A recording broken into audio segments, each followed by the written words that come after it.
Thank you.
एकदा जोराने गजर करा. आज प्रभू रामचंद्रांचा काय झालेला आहे जन्म. तुम्ही कोणी बोलायचं नाही. फराळ तरी यायचेत ना काही सारे धरे नसे उपवास. ऐका जाऊ द्या. प्रभू रामचंद्र भगवान की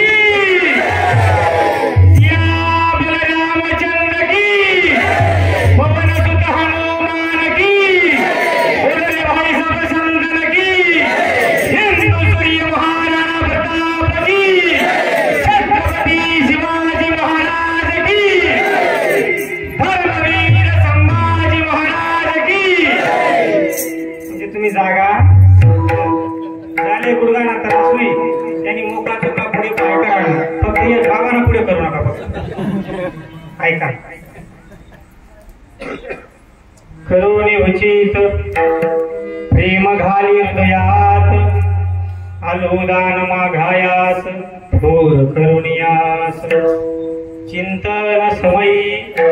चिंतन समयी सेवा आपुलीच देही आलोदान माघायास थोर करुणियास तुकया बंधू म्हणे भावा मज निर्वावे देवा आलोदान माघायास थोर करुणियास विठ्ठला.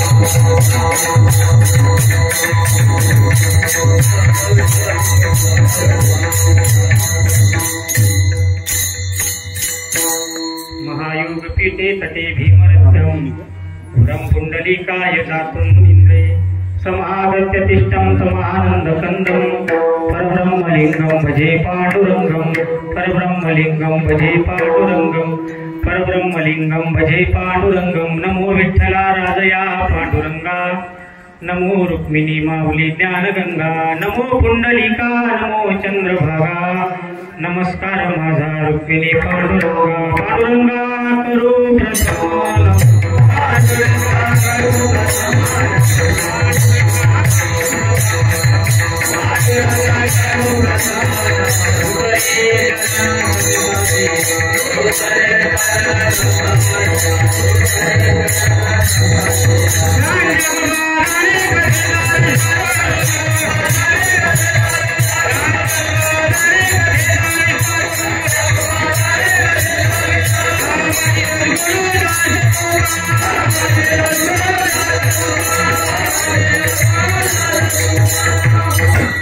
पांडुरंगा करू प्रथम नमन दुसरे चरण संताचिया त्यांच्या कृपादाने कथेचा विस्तार बाबाजी सद्गुरुदास तुका कलावज्ञ जीवोधरार्धावतारम कलंकांत तेजमती खामोदी भक्रम कलानिशबादा प्रमुदारक्षम समाधिस्थमूर्तिं भजे ज्ञानदेवं नमो ज्ञानेश्वरा निवृत्ति उदारा सोपान देवा मुक्ताबाई नमो त्रिभुवन पावनी अभद्रजनी देवाची लोकाभिरामं रणरंगधीरं राजीवनेत्रं रघुवंशनाथं कारुण्यरूपं करुणाकरन्तं श्रीरामदूतं शरणं प्रपद्ये श्रीरामदूतं शरणं प्रपद्ये श्रीरामदूतं शरणं प्रपद्ये श्रीराम जय जय राम श्रीराम जय राम जय श्रीराम जय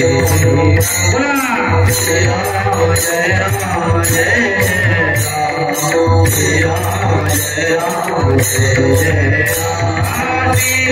जय राम जय राम श्रीराम जय राम जय राम श्रीराम जय राम जय राम श्रीराम जय राम जय राम श्रीराम जय राम जय राम श्रीराम जय राम जय राम श्रीराम जय राम जय राम श्रीराम जय राम श्रीराम जय राम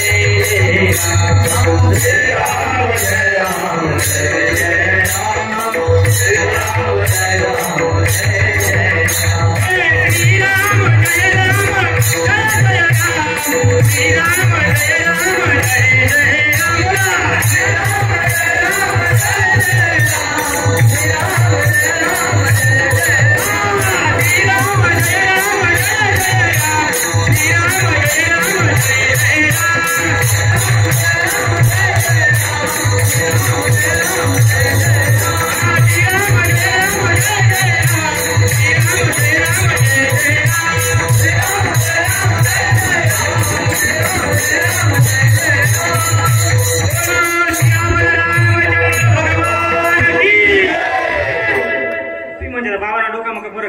पण आज का म्हणलं पडी आज कोणाचा जन्म झालाय रामप्रभू ही आवडतं आपण तुम्हाला हा हे कावर करतोय मी तुमच्या गावामध्ये काय कथा होते बरोबर आहे ना कथा माहीत राहत जास्त बरोबर आहे ना हा मग लक्ष देऊन ऐका बघा नमो सद्गुरु तुकया ज्ञानदीपा नमो सद्गुरु सचितानंद रूपा नमो सद्गुरु भक्त कल्याण मूर्ती नमो सद्गुरु भास्करा पूर्ण कीर्ती सेवे लागे सेवक झालो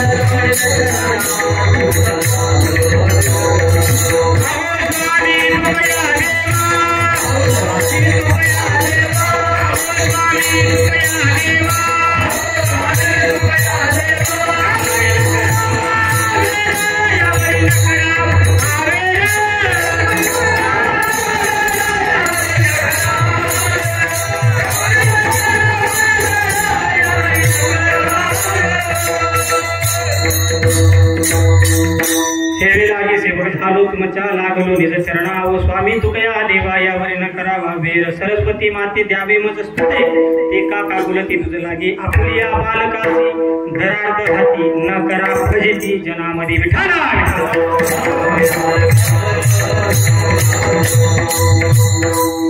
करुणी उचित प्रेम घाली हृदयात आलोदान माघायास थोर करुणियास प्रस्तुत प्राप्त प्रसंगी कीर्तन रूपी सेवेसाठी घेतलेला अभंग अक्षर ब्रह्म अवलौकिक ज्ञान काव्य समर्थ प्राप्त संत ज्ञानियांचे राजे योग्यांची माऊली साधकाचा मायबाप अनाथाची माई कैवल्य तेजोनिधी अलंकार प्रणिवासी माऊली महावैष्णव ज्ञानोबा आहे। यांना सुद्धा प्रिय असणारे देहूचे सुप्रसिद्ध साधू देवमान्य संतमान्य जगमान्य ज्यांच्या नावाने यम थरथर कापतो ते तुकोबा आहे। त्या तुकोबारांचे थोरले बंधू कान्होबा आहे। या कान्होबारांचा 4 चरणाचा अभंग आजच्या सेवेसाठी घेतलेला आहे। या अभंगात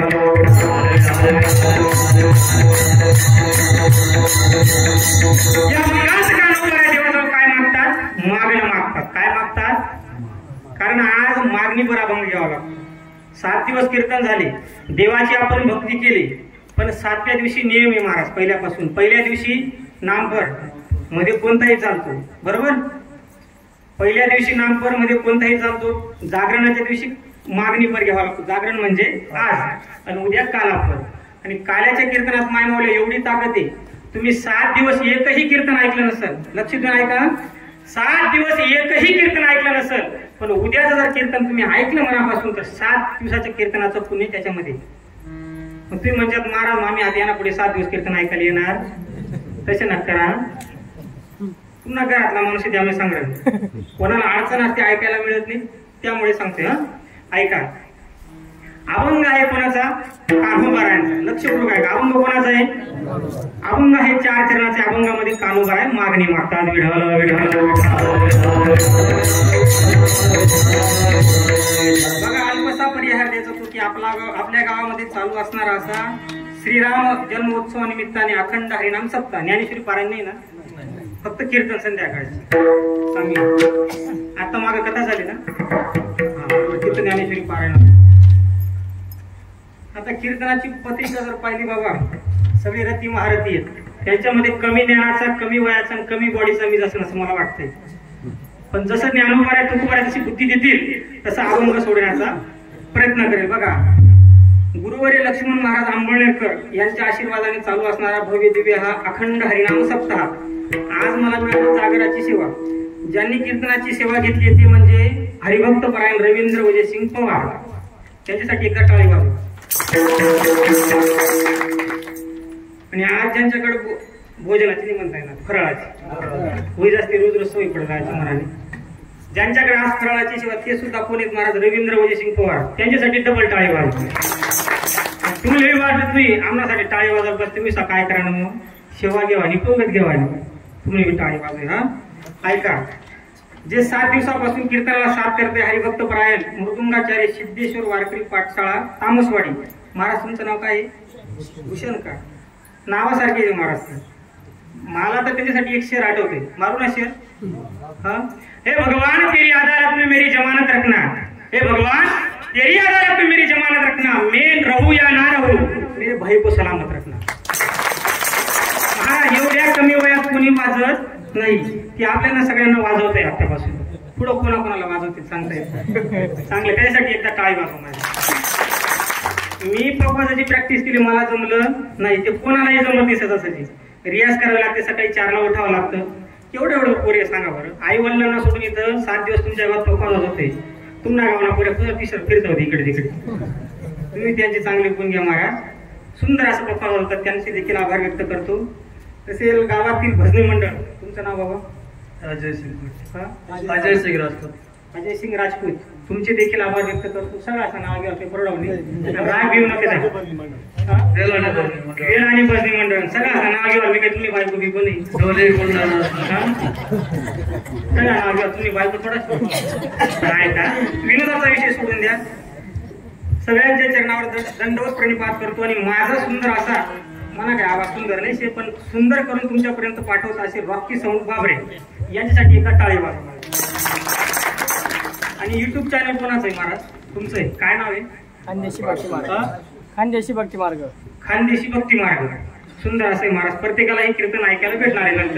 नंतर ऐका कीर्तन कुठे काय चुकायचे महाराज पाहिजे नंतर, हा त्याच्यासाठी एकदा टाळी वाजवा। वेणेकरी बाबा असतील, सोबदार असतील, आमच्या सोबत आलेले आमचे आबा महाराज असतील, सगळ्यांच्या चरणावर दंडवत प्रणिपात करतो, सगळ्यांच्या चरणावर दंडवत प्रणिपात करतो आणि माझ्या कीर्तन पुष्पाला सुरुवात करतो।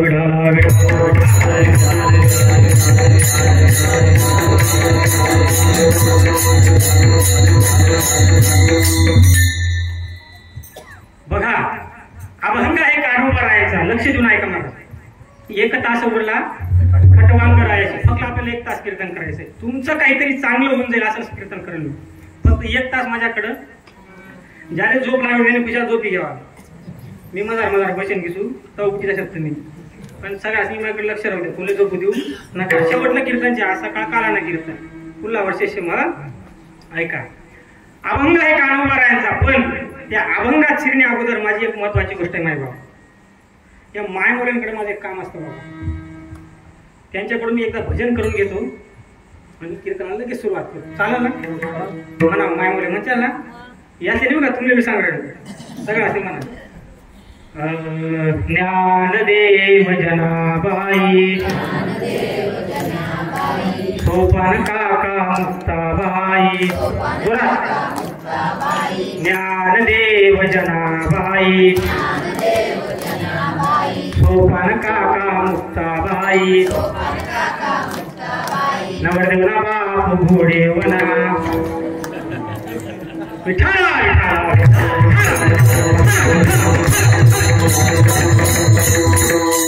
अभंगावर बोलण्या प्रियाल प्रसाद म्हणजे परिहार दिला गेलाय. पण एक महत्वाची गोष्ट मायबाबा, कीर्तनाला सुरुवात करण्यापूर्वी एवढं सांगितलं, हाताने टाळी वाजवा आणि मुखाने देवाचं भजन करा. तुम्ही म्हणणार महाराज 7 दिवसापासून पाहतोय प्रत्येक कीर्तनकार येतो, कंबर बांधतो, डोका होतो, लोकांना हेच सांगतं की हाताने टाळी वाजवा आणि मुखाने देवाचं भजन करा. अरे पण हाताने टाळी का वाजवावी आणि मुखाने देवाचं भजन का करावं हे मी नाही सांगत. त्याचं उत्तर नामदेव सांगतात. मुखी नाम हाती टाळी,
मुखी नाम हाती बोलत मुखी नाम हाती महापाप दूर होईल. महापापातलं पाप दूर करण्याची ताकद फक्त कुठे आहे महाराज? फक्त या धर्माच्या मंडपात आहे. म्हणून हाताने टाळी वाजवा आणि मुखाने देवाचं भजन करा. तुम्ही हाताने टाळी वाजवल्यावर माझा काही फायदा आहे का? काही माझा फायदा आहे का? जीवनाचा उद्धार होण्याचा होणार आहे, तुमचाच होणार आहे. म्हणून हाताने टाळी आणि मुखाने शास्त्र सांगतं कृत्य येते धायतो विष्णू त्रेता विद्यते मक्की हा द्वापारे परिचर्या नाम कलबोध हरी कीर्तना. किती युग झाली? 4 युग झाले. कृतयुग, द्वापारयुग, त्रेतायुग आणि कलियुग. हे कोणतं चालू आहे? कलियुग चालू आहे. कृतयुगामध्ये ध्यान केलं तर देवाची प्राप्ती होती. त्रेतायुगामध्ये यज्ञ केला तर देवाची प्राप्ती होती. द्वापार युगामध्ये पूजा केल्याने देव मिळत होता. पण कलियुगातल्या माणसांना टाइम राहिला नाही. त्याच्यासाठी सोपी पद्धत काय सांगितली? कीर्तन चांग कीर्तन चांग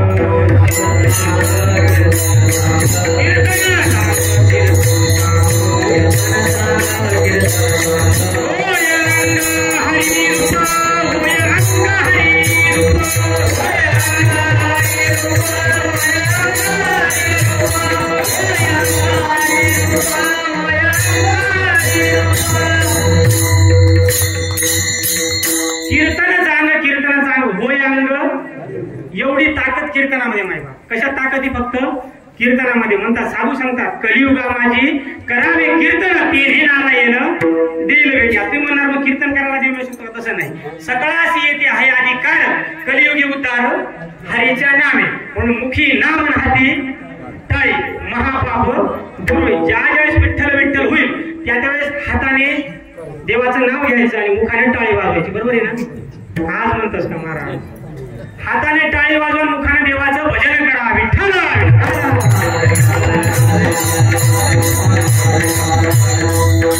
आता सर्वांगाचे कान करून माझ्याकडे आहे का? आपण आपल्याला अभंगात शिरायचे महाराज. अभंग हे कानोबारायांचा, अभंग हे मागणीपर. देवाकडे काय मागावं काय मागू नये याच्यामध्ये सुंदर असं स्पष्टीकरण केलंय महाराज.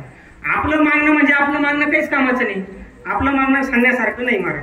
आपण काय मागतो काय मागत ते देवाकडे विचार करण्यासारखी गोष्ट आहे. तुम्हाला पुढे सांगतो पण ऐका, लक्षपूर्वक ऐका. आपण जर विचार केला एक महत्वाची गोष्ट लक्षात येईल की आपलं पहिलं वाक्य आहे की हा नरदेह मिळाला. त्याच्याहून परम भाग्य की तो भारतात मिळाला. माझ्याकडे पहा, गुळवाला बाबाकडनं पाहता पहा. त्याच्याहून परम भाग्य की तो भारतात मिळाला. दुधात साखर हे महाराष्ट्रात मिळाला. आणि त्याच्याहून परम भाग्य ज्ञानोबाराय तुकोबाराय आदी करून सर्व संतांच्या नंतर जन्माला आलो. पहिलं भाग्य नरदेह मिळाला. तुलसीदास ते छान वर्णन करतात. भरतखंडी नरदेह प्राप्ती हे तो परम भाग्याची भाग्य नरदेह मिळाला. परम भाग्य की तो भारतात दुधात साखर हे महाराष्ट्रात मिळाला. आणि मायमावले महाराष्ट्राचं महत्व महाराष्ट्राच्या बाहेर गेल्यावर समजत. ज्या दिवशी मुलाजवळ आई आहे त्यापर्यंत आईची किंमत कळत नाही. जोपर्यंत आईजवळ मुलगा आहे, तरुण पाण पोरगा जर आई समोर मेला महाराज, त्या दिवशी मुलाची किंमत आईला कळते. तसं आपल्या महाराष्ट्राचं महत्व महाराष्ट्राच्या बाहेर गेल्यावर समजतं. आता बरेचसे लोक 2 धाम 4 धाम यात्रेला जातात. तुमच्याकडे जातात का? हा नाही म्हणा ना, जातात ना. तो पूर्वीचा काळ होता. पायी तीर्थयात्रा करून देह संतादारी पडू. आता तसं नाही राहिलं. लक्झरीने तीर्थयात्रा करून देह हायवेवरी पडू. आता संताघरी कुठं पडलो? परप्रांतात गेले की तिकडचे पुजारी बरोबर ओळखतात की हा महाराष्ट्रातला समाज आहे म्हणून. आणि महाराष्ट्राचा समाज ओळखला की तिकडचे पुजारी देवावर पडदा टाकतात. रुको बोले की भगवान सोर आहे. देव झोपला तर हा जागा राहील का? मला सांगा, देव जर झोपला तर हा जागा राहील का? राहील का जागा? नाही ना. तर काही लोक सांगतात लक्झरीतले 5-50 की हम बहुत दूर से हमको भगवान का दर्शन देना है, क्या करना पडेगा? 50 रुपये निकालने पडेगा. कोणी सांगितलं? ते पुजाऱ्याने, महाराष्ट्रातला बाहेर पुजारी, हा त्यानं सांगितलं 50 रुपये निकालने पडेंगे. लक्झरीतले सांगतात लोक हे काढा 50-50 2000 रुपये जमा करतात आणि त्या पुजाऱ्याजवळ देतात. आता लक्ष देऊन ऐका. त्या पुजाऱ्याजवळ 2000 दिल्यानंतर तो पुजारी देवाचा पडदा बाजूला करतो, म्हणतो घ्या दर्शन, झाला देव जागा. 50 दिले तर देव जागा होतो, नाही दिले तर देव झोपतो महाराज. तिथं काही 2-3 वारकरी असतात त्या गाडीमध्ये. ते रडतात वारकरी. ते म्हणतात देवा पंढरीनाथा पांडुरंगा मायबापा आणि यांच्यापेक्षा तूच का नाही बरा. ज्ञानोबारांच्या तुकोबारांच्या पालखी सोहळ्यामध्ये जन्माच्या ताटलीमध्ये आमटी भात खातो, प्लास्टिकच्या ग्लासमध्ये पाणी पितो, एक नया पैसा खर्च नाही. आणि एकदा का पंढरपूरला गेलो का 50 रुपये देऊन का 50 फुटावरून दर्शन आहे का? तुम्ही 365 दिवस वर्षात केव्हाही जा तुम्ही पंढरपूरला, लांबून दर्शन आहे का महाराज? पांडुरंगाच्या चरणावरच नसतं मग चुकून दर्शन नाही बा. म्हणून म्हणतात त्याचे पायी घाला मिठी, त्याचे पायी घाला मिठी.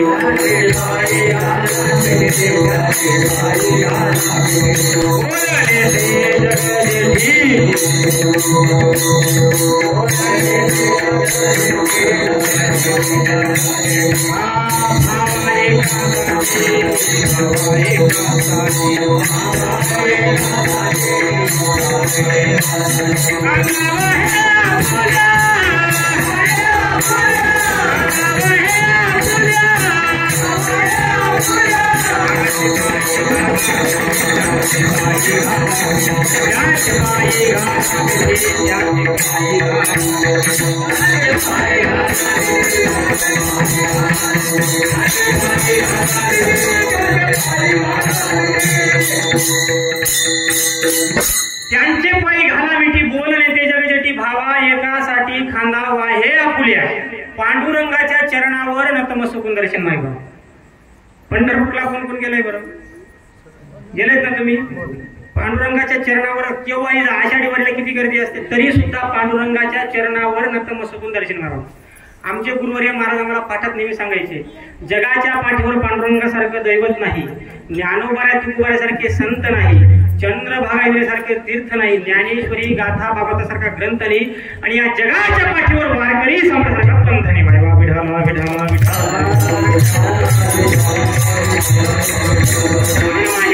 छातीला लावून सांगतात, धन्य आम्ही जन्म आलो दास बालाजीचे. नाही महाराज, विठोबाचे झालो. बालाजी दैवत आहे पण कोणाचे? श्रीमंताचे. आंधळ्या पांगळ्याचा एक विठोबा दाता, तुका आणि मानाता कारणे पंढरी निर्माण केली देवे, म्हणून भाग्य आपल्याला नरदेह मिळाला. आता मला सांगा, नरदेह मिळाला माय बाप, नरदेह आपल्याला मिळाला पण कळाला का हो? 4 वर्ग आहेत महाराज. एका वर्गाला नरदेह मिळालाही नाही आणि कळाला सुद्धा नाही. कोण? पशु पक्षी, त्यांना नरदेह मिळाला नाही, कळाला सुद्धा नाही. नरदेह, एका वर्गाला नरदेह मिळाला नाही पण कळाला, ते म्हणजे देवदेवता, बरोबर. तिसरा वर्ग असा आहे, नरदेह मिळाला पण कळाला नाही, ते म्हणजे आपण. आणि एक चौथा वर्ग असा आहे, नरदेह कळाला सुद्धा आणि मिळाला सुद्धा, ते म्हणजे साधू संत. ऐका, नरदेह मिळाला तुम्हाला सारखं सांगतोय, पण एक महत्वाची गोष्ट, ज्ञानोबा तुकोबा यांच्या नंतर आपल्याला जन्म मिळाला, आपलं काहीतरी भाग्य. जर ज्ञानोबा तुकोबा यांच्या नंतर अगोदर जर आपण जन्माला आलो असतो तर आज आपल्याला ज्ञानेश्वरी गाथा भागवता ग्रंथ आपल्याला श्रवण करायला मिळाला नसता मायबाप. का सांगतोय तुम्हाला सारखं सारखं?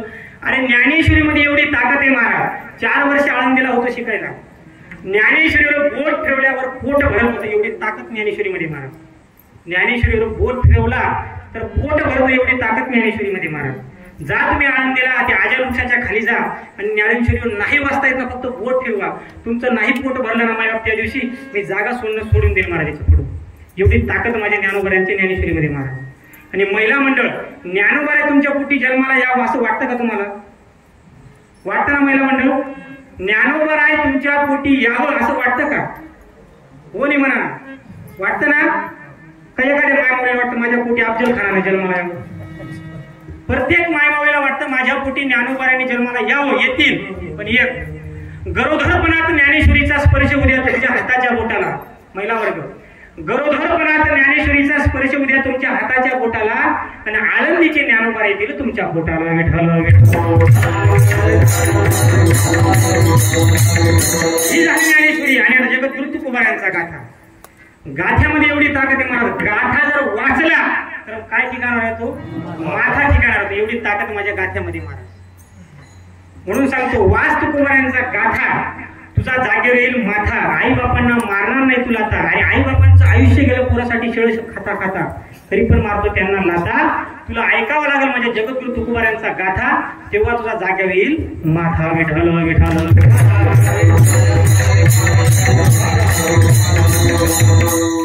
ऐका आता, अभंग आहे कान्होबा यांचा. कान्होबा या अभंगामध्ये मागणी मागतात. आपल्याला देवाकडे काय मागायचे? आज मागणी मागायची. कान्होबा देवाकडे मागणी मागतात, पण कान्होबाबद्दल तुम्हाला किती माहिती हे मला माहित नाही, त्यांच्याबद्दल मला किती माहिती हे तुम्हाला माहित नाही. पण त्या कान्होबारांनी मायबापाओ रात्रंदिवस मुखामध्ये देवाचं भजन करावं. कान्होबारा कोण होते माहितीये का? तुम्हाला अगोदर सांगून देतो. कान्होबारा हे जगद्गुरु, देहूचे जगद्गुरु तुकोबारा माहिती आहे तुम्हाला? त्यांचे लहान बंधू म्हणजे लहान भाऊ, त्यांचं नाव कान्होबारा. त्या कान्होबारांचा आज सेवेसाठी घेतलेला अभंग. ते कान्होबारा रात्रंदिवस देवाचं भजन करायचे. भजन करता करता त्या कान्होबारांना एक सदग्रस्ताची भेट झाली, एक साधूची भेट झाली. आता मला सांगा, 2 साधू जर एकत्र आले, तुकोबा सांगतात काय सांगतात? माझी जातीची मज भेटो कोणी. 2 साधू जर एकत्र आले, कान्होबा सांगतात त्या साधूला, का हो तुम्ही सुद्धा त्या देवाचं भजन करताय, मी सुद्धा त्या देवाचं भजन करतोय. आणि असे 2 साधू जर एकत्र आले, संसारातल्या गोष्टी चालवतील का? सुखाचा संवाद सुरू झाला. आणि त्या कान्होबारांनी त्या सदग्रस्तासमोर माझ्या तुकोबारांचं चरित्र मांडावं. आमचे तुकोबाराय कसे होते, आमच्या तुकोबारांचं काय व्यक्तिमत्व होतं, आमच्या तुकोबारांनी किती देवाची सेवा केली, आमच्या तुकोबारांची एवढी भक्ती होती. कोण सांगू लागलं? मी तुम्हाला सांगतोय, पण त्या अभंगामध्ये कोण कोणाला सांगतोय? कान्होबारा त्या सदग्रस्ताला सांगतोय काय आमच्या तुकोबारांची भक्ती, देवाने वैकुंठातून यावं आणि आमच्या जगद्गुरु तुकोबारांना वैकुंठात घेऊन जावं, ही आमच्या जगद्गुरु तुकोबारांची ताकद आहे. खरंच तुकोबारांची तेवढी भक्ती होती महाराज. आज सगळे कीर्तनकार फक्त जगद्गुरु तुकोबारांच्या गाथ्यावर पोट भरत आहे महाराज. एवढी ताकद माझ्या तुकोबारांच्या गाथ्यात आहे महाराज. एक अभंग घेतला तरी माणसाचं पोट भरतं. एक अभंगावर बरेच कीर्तनकार पोट भरत आहे महाराज. एवढी ताकद गाथ्यामध्ये. ऐका काय जगद्गुरु तुकोबारांचं व्यक्तिमत्व होतं महाराज, काय भक्ती होती माझ्या तुकोबारांची. तुम्ही देऊळ आळंदी पंढरपूरला जाताना तुकोबारांचं चरित्र वाचा. तुकोबाराय कधी मंदिरात गेले नाही. आता लक्षपूर्वक ऐका हा, तुकोबाराय कधीही मंदिरात गेले नाही, भंडारा डोंगरावर जात होते. तुकोबाराय कधी मंदिरात गेले नाही, भामचंद्रावर जात होते. माझं महत्वाचं वाक्य एवढं घरी घेऊन जा. तुकोबाराय भंडारा डोंगर गेले, देव सुद्धा कुठे गेला? भंडारा डोंगर गेला. तुकोबाराय भामचंद्रावर गेले, देव सुद्धा कुठे गेला? भामचंद्रावर गेला. आपल्याला सुद्धा कुठं मंदिरात जाण्याची गरज फक्त एक आपली भक्ती आहे ना शबरी मातेसारखी असली पाहिजे. आपलं घर मंदिर झाल्याशिवाय राहणार नाही.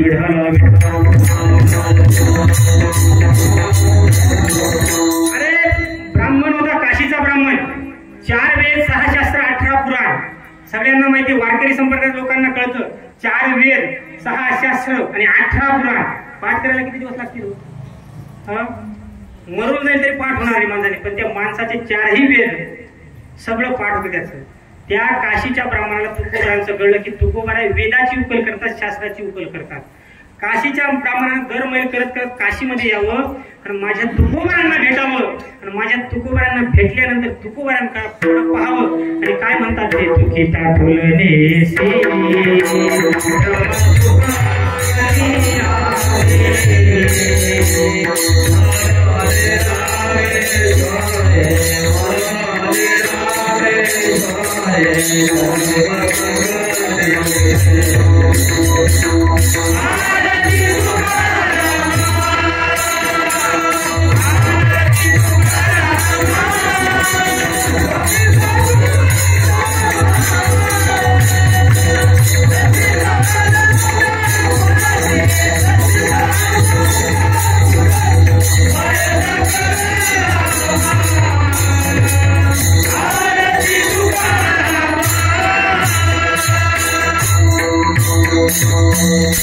त्या ब्राह्मणाचं नाव होतं रामेश्वर भट्ट.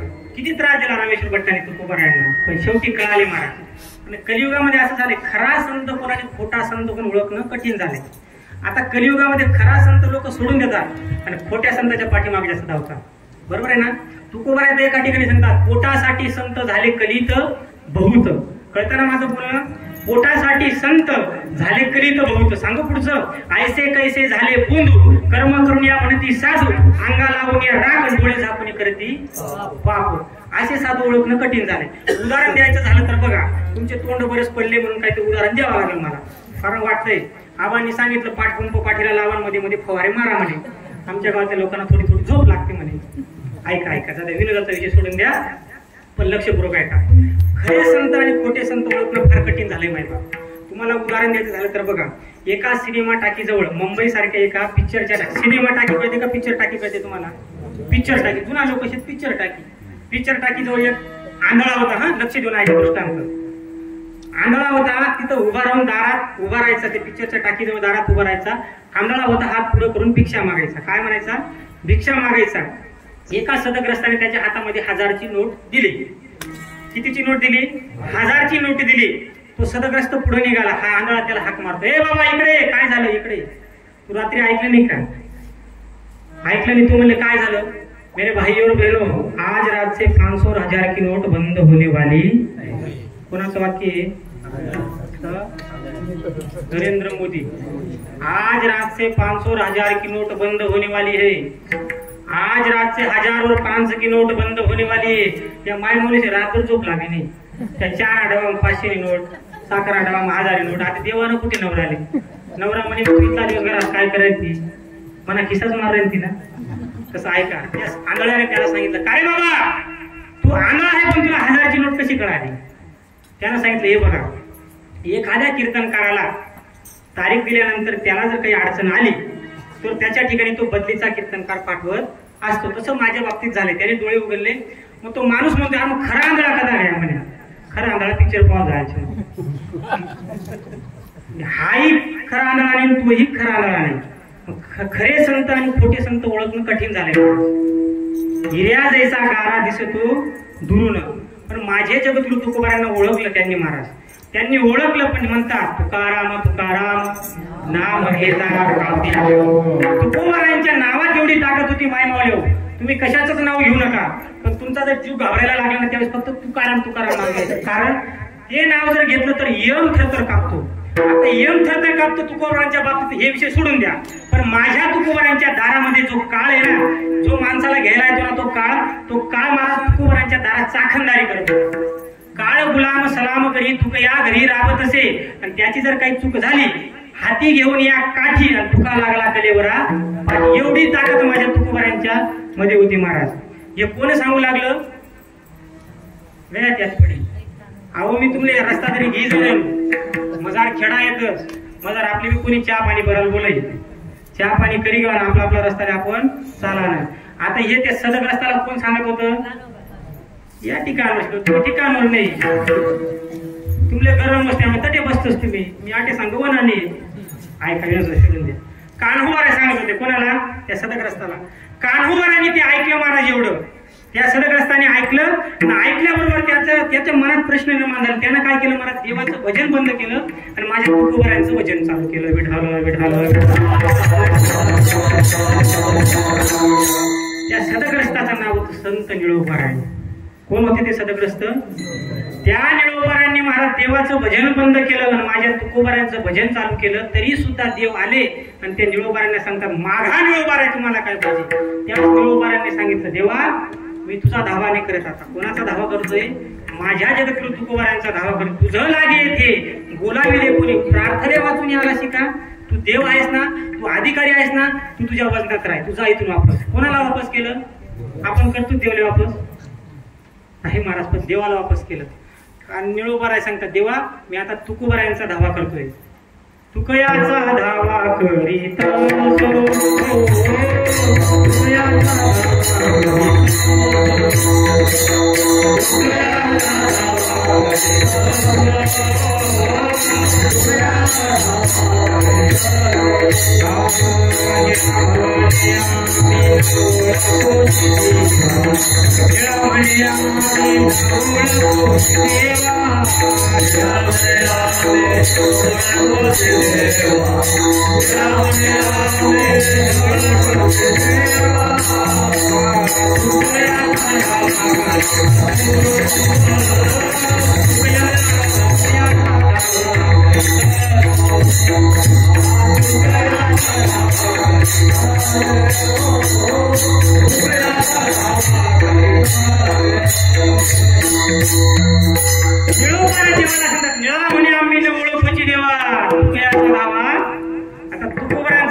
देवला नव्हते महाराज वैकुंठात होते. देव वैकुंठात घेऊन गेला होता देवाला. कोणाला? तुकोबारायांना वैकुंठात घेऊन गेला होता. पण माझ्या निळोबारायांची भक्ती पाहिली. देव वैकुंठातून निळोबारायांना भेटण्यासाठी आले महाराज. का आले? कारण माझ्या निळोबारायांची भक्ती कशी होती महाराज? थोर होती महाराज. ह्याची थोर भक्ती आवडते देवा संकल्पाविना माया. अहो शबरी मातेची तुम्ही कधी ऐकलं का? शबरी मातेला बॅग भरली निघाली अयोध्येला पाऊले चालत अयोध्येची वाट ऐकलं का कधी? नाही महाराज. शबरी मातेने सांगितलं आश्रमात या कधी येशील रामा रघुनंदनाला. ज्या भगवंताचा आज जन्म झाला तो भगवंत शबरी मातेला भेटायला गेला. कोण होती समाजाची? भिल्ल समाजाची. तिथं काही जातपात लागत नाही माझ्या देवाला फक्त भक्ती पाहिजे. शबरी मातेची भक्ती कशी होती? थोर होती. ह्याची थोर भक्ती कोणाला आवडली? आवडते देवा. विठाल विठाल. आपली भक्ती माय बाबा हे झालं देवाचं हे झालं संताचं. आता आपली भक्ती कशी बरं? आपण सहज मंदिरामध्ये जातो दानपेटीत 10 रुपये टाकतो. लक्ष देऊन ऐका. दानपेटीत 10 रुपये टाकून किती मागतो? 10 लाख रुपये मागतो. देवा माझी 10 लाखाची संपत्ती होते. पण देवकडे आपण नेमका याज ना पैसा देतस का काय देतस? मग 10 लाखाची संपत्ती मागतो 10 रुपये दानपेटीत टाकतो. दिल का होतो देव तुम्हाला? देवाला असे मागणारे माणसं अजिबात आवडत नाही महाराज. एका जणाचं 20 रुपयाचं नारळ घेतलं देवाजवळ गेला नारळ सोडलं बाहेर आला नारळ खोललं नारळातलं पाणी सुद्धा त्याने पिलं. नारळ बाहेर काढलं नारळ एवढंच खाण की देवले सगळा प्रसाद घर नट्य आणि खराब सगळं दारशी देवना दारशी मना सुखना संसार चालू दे. चालू घ्या ना सुखना संसार. त्या नारायण नट्टी समाज संसार चालू. आणि मी म्हणतो असा निळोबारांना देवाने सांगितलं मागा मागा काहीतरी. इकडे पहा मी तिकडे पाहत असू बरं. इकडे पहा निळोबारांकडे देव येतात. सारखं निळोबारांना सांगतात मागा मागा. हे सांगितलं निळोबारांना. समजा देव जर आला देवानं आपल्याला सांगितलं मागा बरं तुम्हाला काय पाहिजे? काय मागणार महाराज? एका जणांना तर मागितलं ह्याची दान दिला देवा शेजाऱ्याला कोरोना व्हावा त्याच्यातून त्याचा काटा निघावा आणि त्याचा बंगला माझ्या नावावर होते. बाबाची पेंड आहे का? अहो आपण मागतो तरी काय महाराज? महिला मंडळ असू द्या पुरुष वर्ग असू द्या तरुण मित्र मंडळ असू द्या टाळकरी असू द्या माकरी असू द्या कीर्तनकार का असेल मागतो तरी काय? आपण संसारातल्या गोष्टी मागतो. काय मागतो? संसारात सुख आहे का मला सांगा बरं? दुःख बांधवडी हाय हा संसार सुखाचा विचार नाही येते नाही पोटे. हाय का संसारामध्ये सुख? जर संसारामध्ये सुख जर राहिलं असतं माझे जगत तुपाऱ्या भंडारांवर गेले असते का? संसारात चूक नाही महाराज. संसार कसा आहे सांगतो तुम्हाला. हलकट तो संसार येत सार भगवंत. संसार कसा आहे हलकट आहे महाराज. त्याला अजिबात आपण एखाद्या माणसाला म्हणतो बघा काय हलकट आहे रे, तसा हा संसार आहे महाराज. हलकट तो संसार येत सार भगवंत.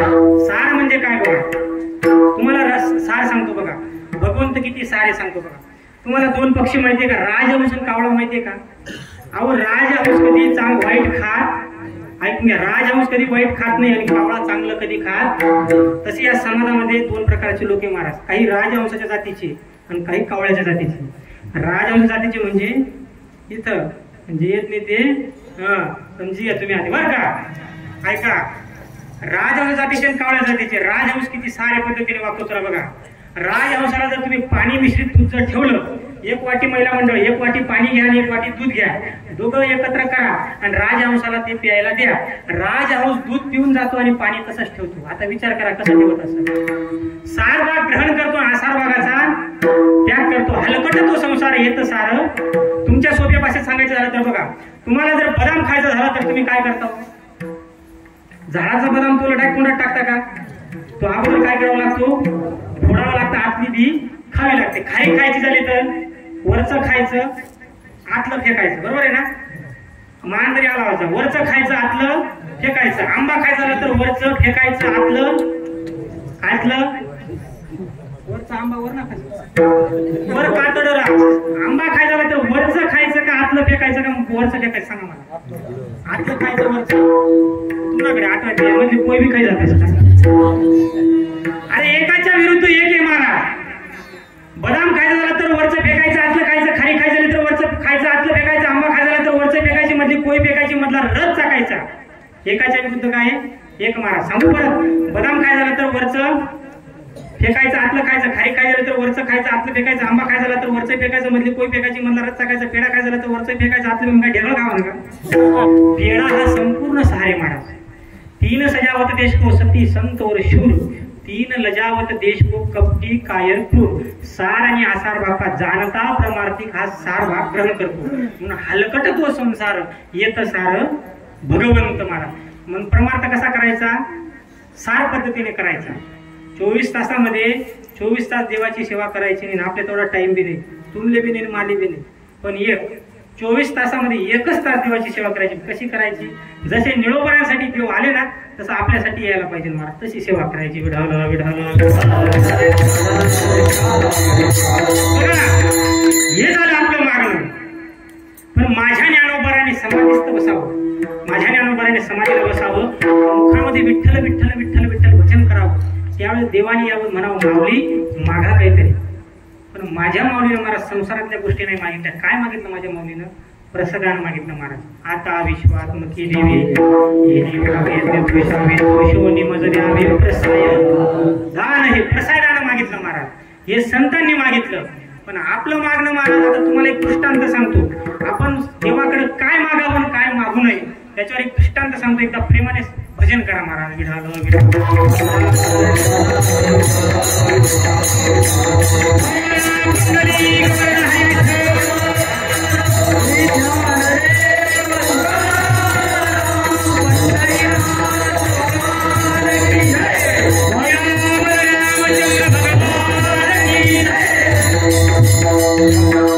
बघा, देवाकडे काय मागावं काय मागून याच्यावर सांगते तुम्हाला. बघा, एक माणूस होता, हा लक्ष देऊन ऐका, दृष्टांत सुंदर आहे, तुम्हाला आवडेल सुद्धा, ऐका.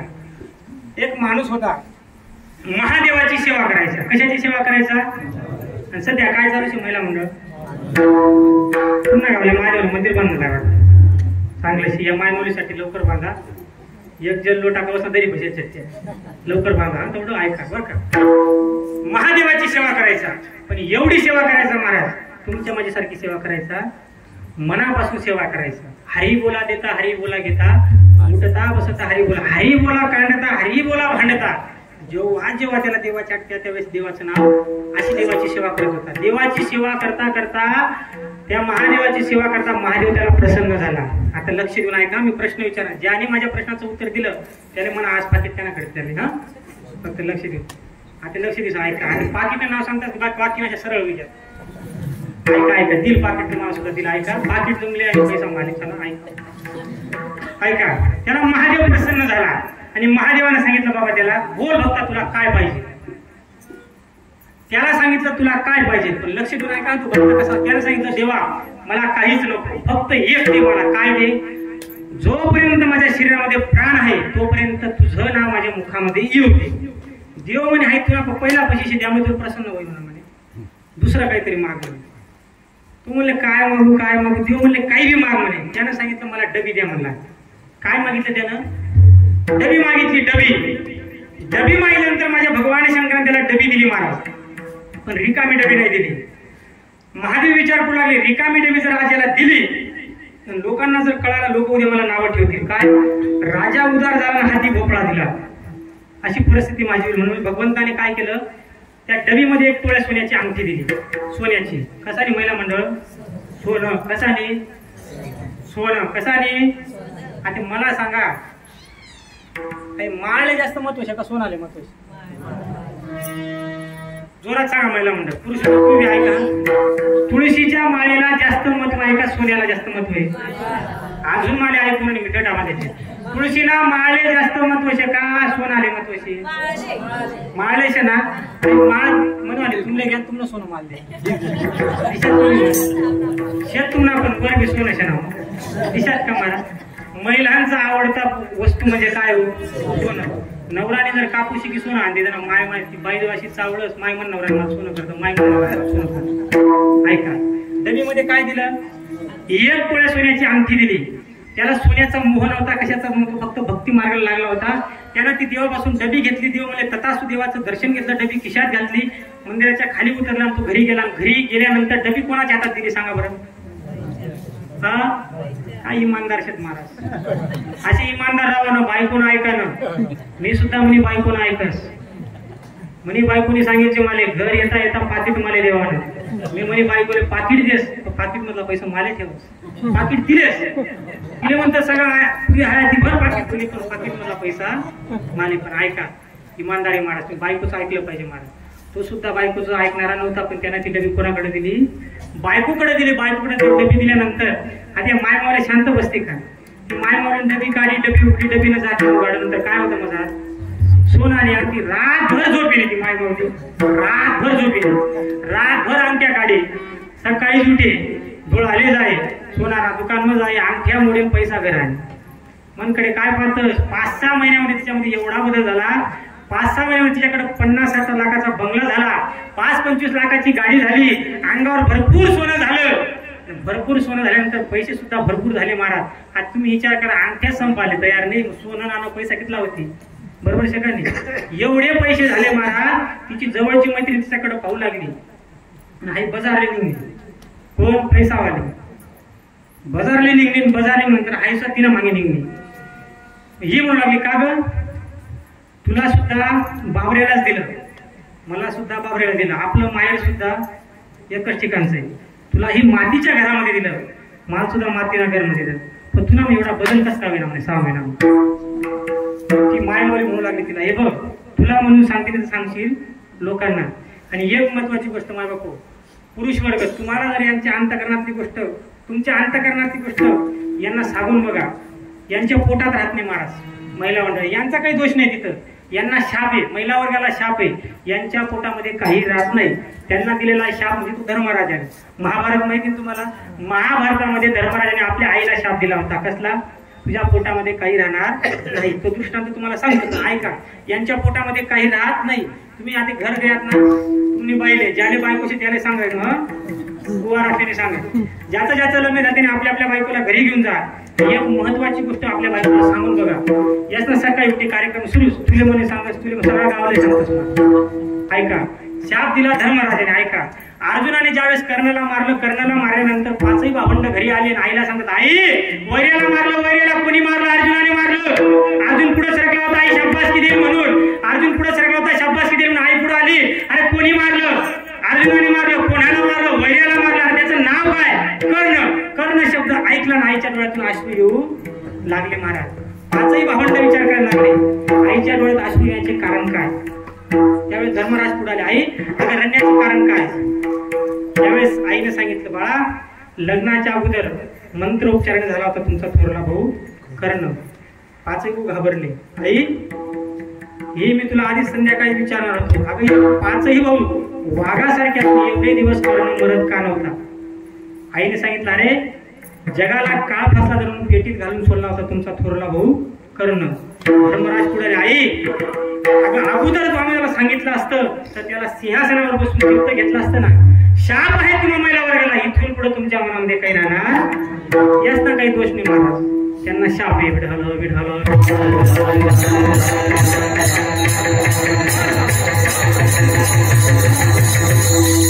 ऐका विषय काय चालू होता आपला. तस्किरी नदी का सोनाट मला याद करते. मला याद पडला डॉक्टरी सांगितलं मला याद पडत लोक विचार घेत जा. ऐका दबी आता ती मायमोरी भेटली का ग तुझ्यामध्ये एवढा बदल झाला कसा. ती मध्ये तुला म्हणून सांगते बघ माझा नवरा महादेवाच्या मंदिरामध्ये गेला. महादेवाचं नामचिंतन केलं. महादेवाला प्रसन्न करून घेतलं आणि महादेवापासून डबी मागितली. आणि डबी मागितल्यानंतर माझ्या नवऱ्याला महादेवाला डबी दिली. आणि हा विचार करायला लागली इना नवराचा डबी आणू शकत मला नवरा काय कोरोना होय नका मध्ये इनी खिसामध्ये मोबाईल साडीमध्ये मोबाईल काढा आठे कंबर पैसे लागला होता. मोबाईल काढला महाराज नवऱ्याला मिस कॉल दिला. आणि सध्या मिस कॉलचं जग महाराज कोण कोणाला मिस कॉल दिली सांगता येते. तसं माझ्या भगवंताने सुद्धा केलंय महाराज. लोकांना प्रमार्थ करायला टाइम नाही म्हणून माझ्या भगवंताने सुद्धा कोणाला केव्हाही मिस कॉल देतो. पूर्वीच्या काळी 90, 95, 105, 103 अशी मिस कॉल यायची देवाची बरोबर आहे ना. आधी मिस कॉल कशा येतात 25, 35, 40, 45 कावर येतच आठी येत नाही त्यामुळे येतच. ऐका तिच्या नवऱ्याला सांगितलं तिने लवकरात लवकर घरी या. तिचा नवरा घरी आला. तो बायकोनं ऐकणार होता. आला घरी. बायकोनं सांगितलं आत्ताच्या आत्ता महादेवाच्या मंदिराचं महादेवाचं नामचिंतन करा. महादेव प्रसन्न झाला. येताना काय घेऊन या डबी. कोणती बाईने पैसावाली नाही तिने विचारात दिले म्हणजे डबी घेऊन या. आता याला काही कळलं नाही. हा कंपनीमध्ये वन डायरेक्ट बाईले म्हणा काय बाई आशाशी हा लगेच निघणार.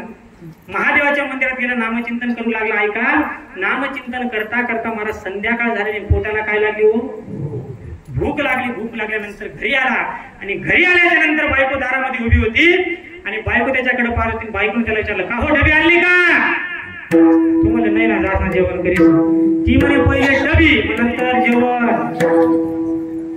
अनुभवशच मला मध्ये तो आवाज खूप आणि राहतो कशा का वाकार आहे ना तो कोणा वाजेरा नाही. ऐका तिनं सांगितलं अगोदर डबी आला पण तो बी इथला हलकट सटकेली दारजवळ.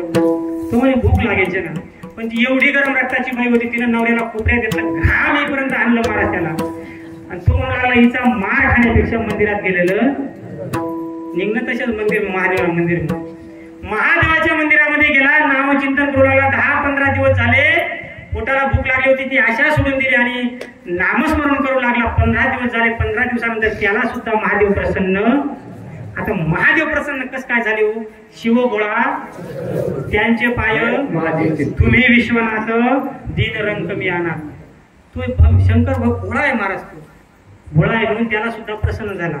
प्रसन्न झाल्यानंतर भगवान शंकराने त्याला विचारलं बोल भक्ता तुला काय पाहिजे काय मागी हो. अहो काय गाडी मागी का पैसा मागी. अहो डबीच मागी ना. मग देवा मला डबी दे. देव विचार करू लागला. 6 महिन्यापूर्वी एका गिऱ्हाईकाला मी डबी दिली. काहीतरी गोळ दिसतोय. काहीतरी घोळ दिसतोय. त्याला डबी देणार नाही. पण देव म्हणले दुसरं मान काहीतरी. तू म्हणले मला डबी द्या म्हणे दुसरं काहीच नाही म्हणे. डबी घे सुद्धा ओळख असो. देवाला शेवटी नावीला झाला. देवाने डबी दिली. सोन्याची अंगठी नाही. हे मागायचं सांगतो तुम्हाला देवाकडे काय मागावून काय मागू नये. देवाकडे डबी मागितली पण डबीमध्ये सोन्याची अंगठी नाही दिली. देवानं काय दिलं मला वस्तारा दिला. वस्तारा ती डबी ज्याने उघडली तो वस्तारा बाहेर निघायचा आणि त्याची चप्पी करायचा आणि डबीत जाऊन बसायचं. त्यानं डबी घेतली. देवापासून मंदिराच्या खाली आला. दुपारची वेळ होती. इकडे तिकडे पाय बायकोने मला 8 दिवस भुके ठेव म्हणे. नेमका डबी कशासाठी लागले. यानं ती डबी उघडली. मला ते मधलं काही दम धरत का सुपडा साप त्याची चप्पी झाली ना. त्याने एवढा राग ना. तू सांग हिले जर चप्पी करणी होती म्हणे हिले नावीला दुकान मध्ये घे तू 50 रुपये दिली चप्पी करी असतो म्हणे. हा त्यानं डबी खिशात घातली. रागानं घरी निघाला. ती मायशीला दार पोचली होती. आज येतील उद्या येतील आज येतील उद्या येतील. तिचा नवरा तिला लांबून दिसला आणि ती म्हणाली माय यात त्या शेत त्या पा यात त्या शेत पण त्यासनी हिप्पी होती. चप्पी कसं काय त्यांची हिप्पी होती चप्पी झाली कशी? नवरा जवळ आला, नवऱ्याला म्हणता का हो डबी आणायला गेलता का बालाजीला गेलता? तो म्हणतो गेलतो डबीच आणायला, पण गल्ला बालाजी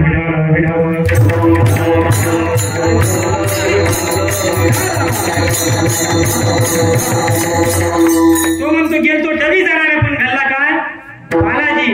ती म्हणलं डबी द्या पटकन. तो म्हणलं हे बघ 7-8 दिवस झाले पोटाला भूक लागली, चांगला पाहुणचार करावा. नवरा घरी आला, 8-15 दिवस झाले, चांगला पाहुणचार कर. मग तिला डबी दाखवली नवऱ्याने. एवढा आनंद झालाय महिला वर्गाला. तिने पटकन डबी पाहिली. महाराज घरात गेले, पाची पकवानाचं जेवण केलं, नवऱ्याला खाऊ घातलं. जेवण करता करता त्याला अंतविधीचा फोन आला. आपल्या जवळचं पाहुणं गचकलं म्हणजे गेलं. त्याला अंतविधीसाठी जावं लागणार. त्यानं काय केलं, पटकन जेवण केलं आणि ती डबी खिशातच होती. तो अंतविधीला निघू लागला. तिचा एक दारात एक पाय, घरात एक पाय.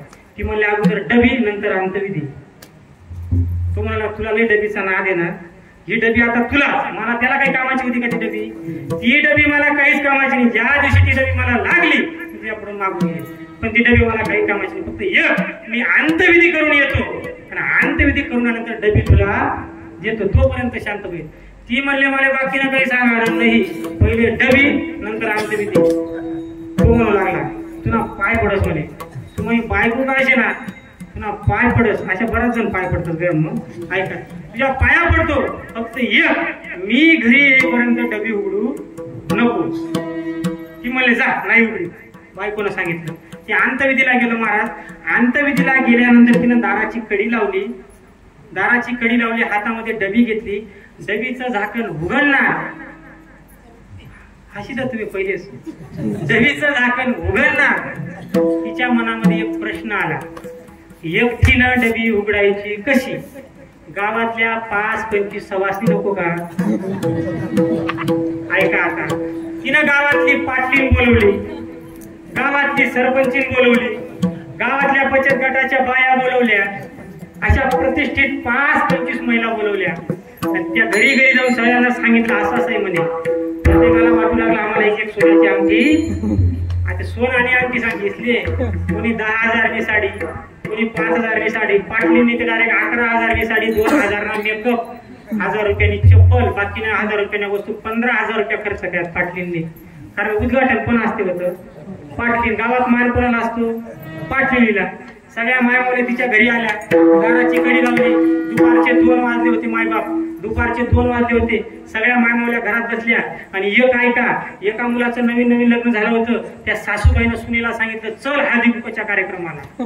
तिला सुद्धा घेऊन होती. लग्नाला 2च महिने झाले होते. तिला पण आणलं. दाराची कडी लावली आणि कडी लावल्यानंतर त्या सगळ्यांना पाहुणचार झाला. जेवण वगैरे झालं. आणि जेवण वगैरे झाल्यानंतर सगळ्यांनी देवीची पूजा केली, महादेवाचं दर्शन घेतलं आणि ती घरातली बाई म्हणू लागली. आता गावात पहिला मान कोणाला असतो? पाटलीला. पाटलीन तर या इकडं आणि डबीचं उद्घाटन करा. पाटलीन तर एवढी जशी लग्नामध्ये नवरी चालते ना तशी पाटलीन तरी चालत आली महाराज. तिला एवढा तिला वाटतं मारी काय माहिती. आली पाटलीन डबीजवळ. डबीजवळ आल्यानंतर तिनं डबीमध्ये हातामध्ये डबी घेतली. आता पाटलीन डबी उघडणार महाराज. पाटलीन डबी उघडणार. उघडल्या दर पाटलीन कर गोटा, दर सरपंची कर गोटा, दर बचत गटाच्या असे 5-25 हुंडे नारळ केले महाराज. आणि 5-25 हुंडे नारळ केलं. सगळ्या मायमुले आपले तोंड लपवून आपापल्या घरी निघून गेल्या महाराज.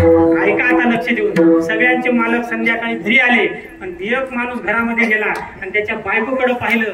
ते घरामध्ये पाय ठेवल्याबरोबर घाबरून गेलो महाराज. ते म्हणू लागलं गाडी तर आपलीच आहे पण पाशिंग बदलली कशी? गाडी आपलीच आहे पण पाशिंग बदलली कशी? तसं हे डबीवाल्याचा नवरा सुद्धा घरी आला आणि बायकोकडे पाहून म्हणाला घरला का बालाजी? मला सांगा माहिती असं मागणं देवाकडे योग्य आहे का? सांगा मला, आहे का योग्य? आहे का? म्हणून संसारामध्ये सुख नाही. मागायचं तर काय मागायचं? संत जे मागतात तेच मागायचं.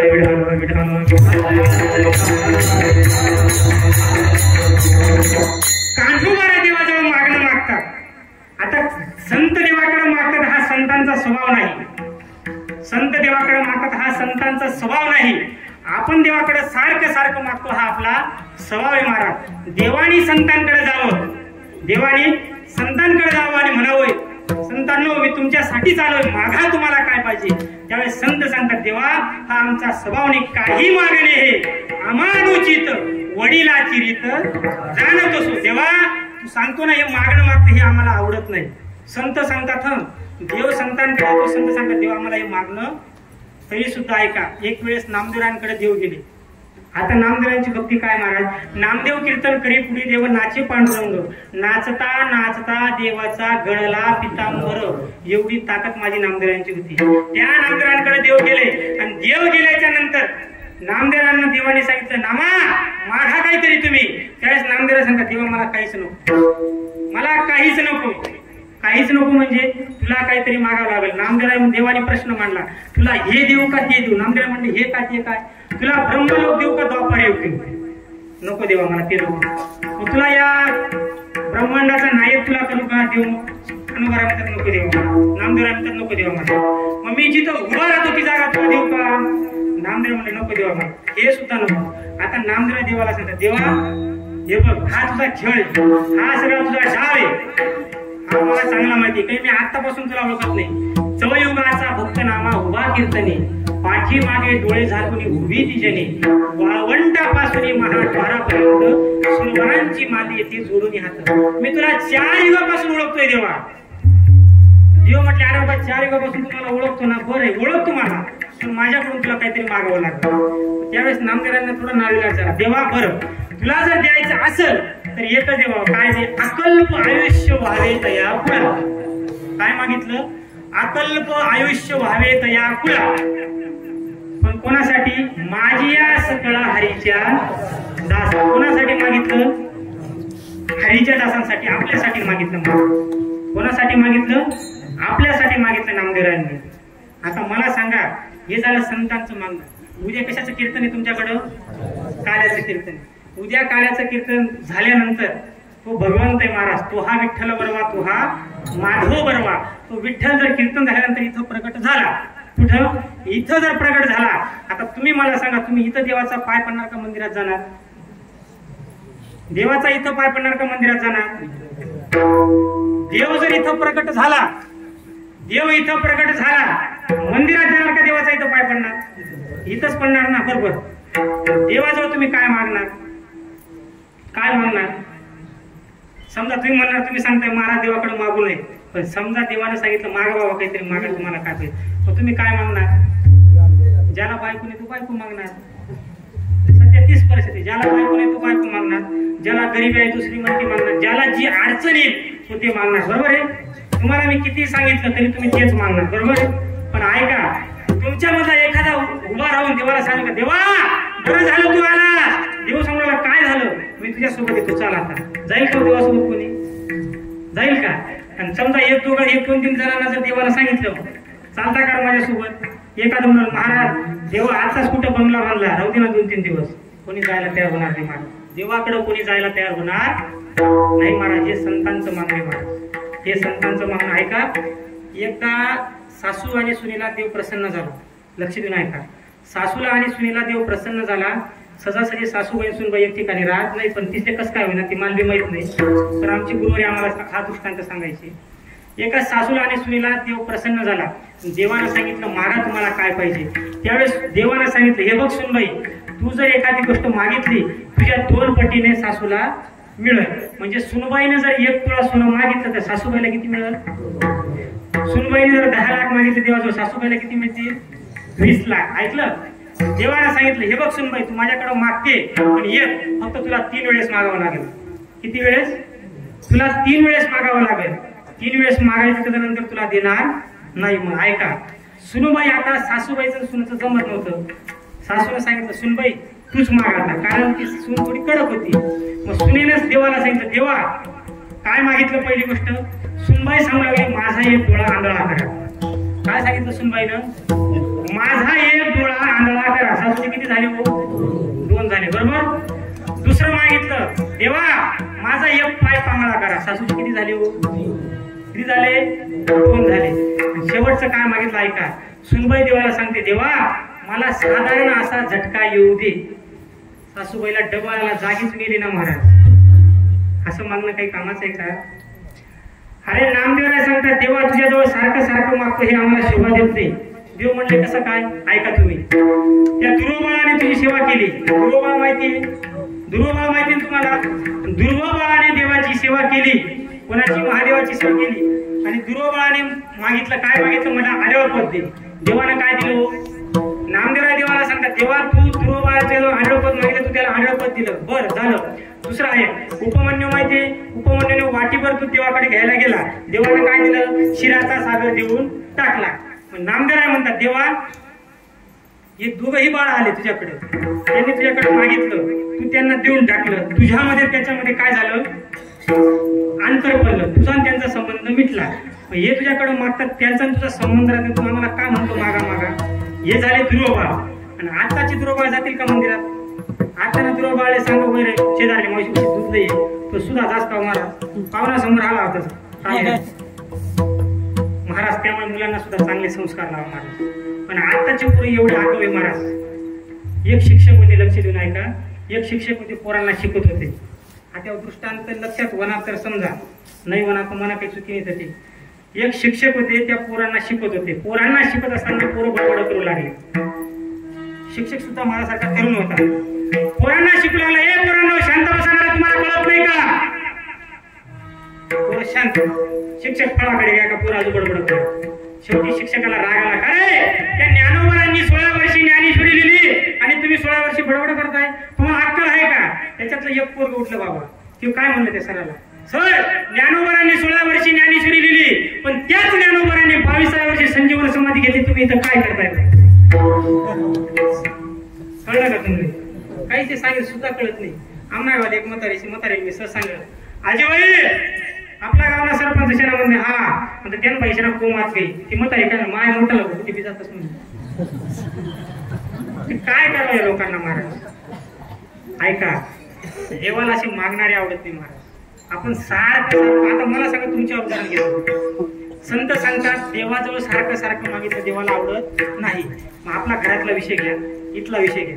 आता हे बाबा आहे, तुम्ही घ्या बाबा 1 मिनिट विषय, काही एवढा गंभीर विषय नाही, अंगावर काही घेऊ नका.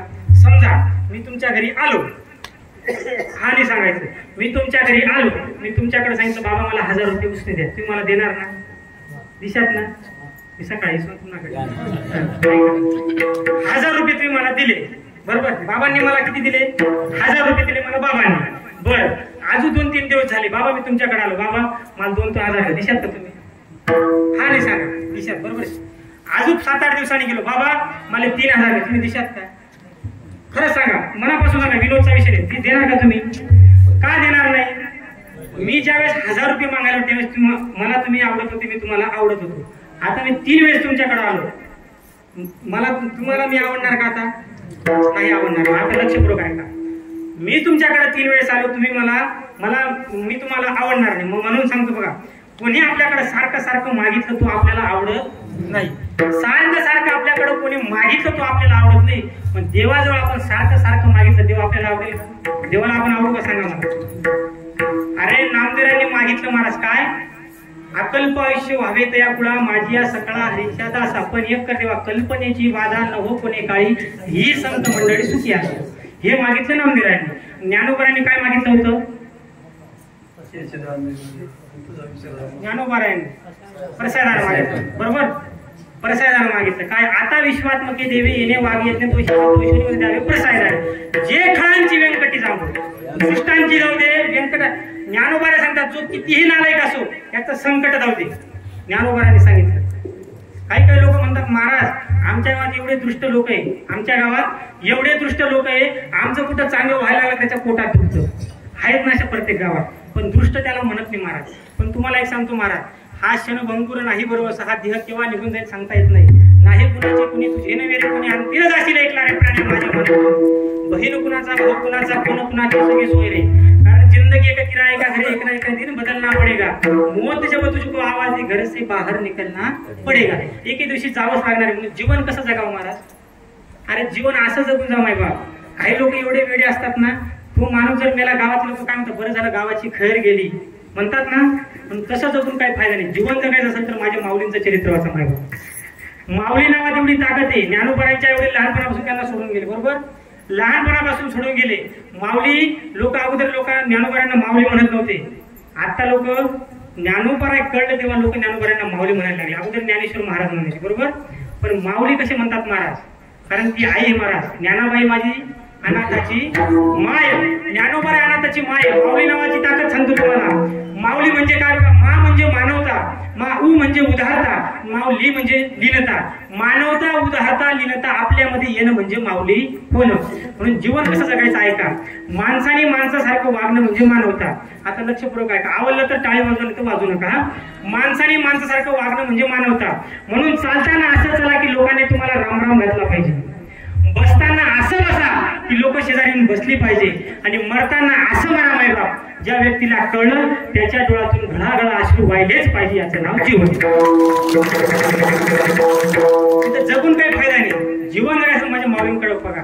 काय माझ्या ज्ञानोबारांचं वैराग्य. ज्ञानोबारा समाधीला असताना ज्ञानोबारांचं काय भाग्य महाराज. जगाचा आणि त्यांचा काही संबंध नसताना जगाच्या बाबाच्या डोळ्यातून अश्रू निघावे ही माझ्या माऊलीची मानवता. ज्ञानोबारा समाधीला जात असताना ज्ञानोबारांचा एक हात निवृत्तीनाथांनी धरला आणि दुसरा हात जगाचे मालक अनंतकोट ब्रह्मांड नायक पंढरीश पांडुरंग परमात्म्याने धरला. आणि देव सुद्धा ढसा ढसा रडतात. त्यावेळेस माझ्या रुक्मिणी आई साहेबांनी विचारलं, देवा आजपर्यंत तुमच्या जीवनामध्ये एवढे संकट आले, आजपर्यंत तुम्ही रडताना मी पाहिले नाही, आज तुम्ही काय रडता. त्यावेळेस देवाने सांगितलं, रुक्मिणी हाच हा योगी देखील आम्ही नगिनी. अगं माझ्या माऊलीसारखा भूत भविष्य वर्तमान तिन्ही कालामध्ये एकदा झाले, ते आता समाधीस्थ होणार याचं मला दुःख होतंय. ऐसे सांगत हरीशी प्रेम ओसांडले रुक्मिणीशी म्हणे धन्य धन्य दयाच्या पोटी देव. जगावत म्हणजे ज्ञानोबा सारखं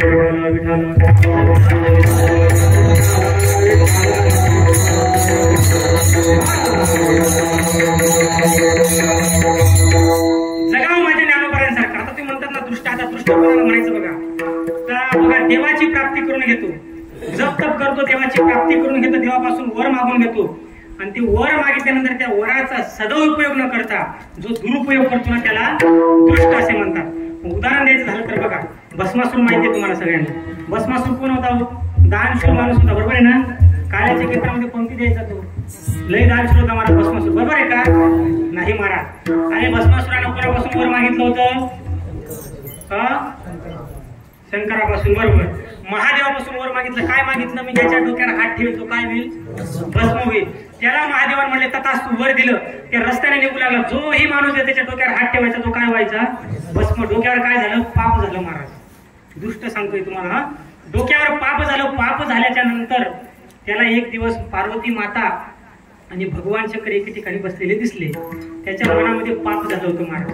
त्याची वासना निर्माण झाली. तो विचार करू लागला, जर मी या देवाच्या डोक्यावरच हात ठेवला तर पार्वती कोण होईल?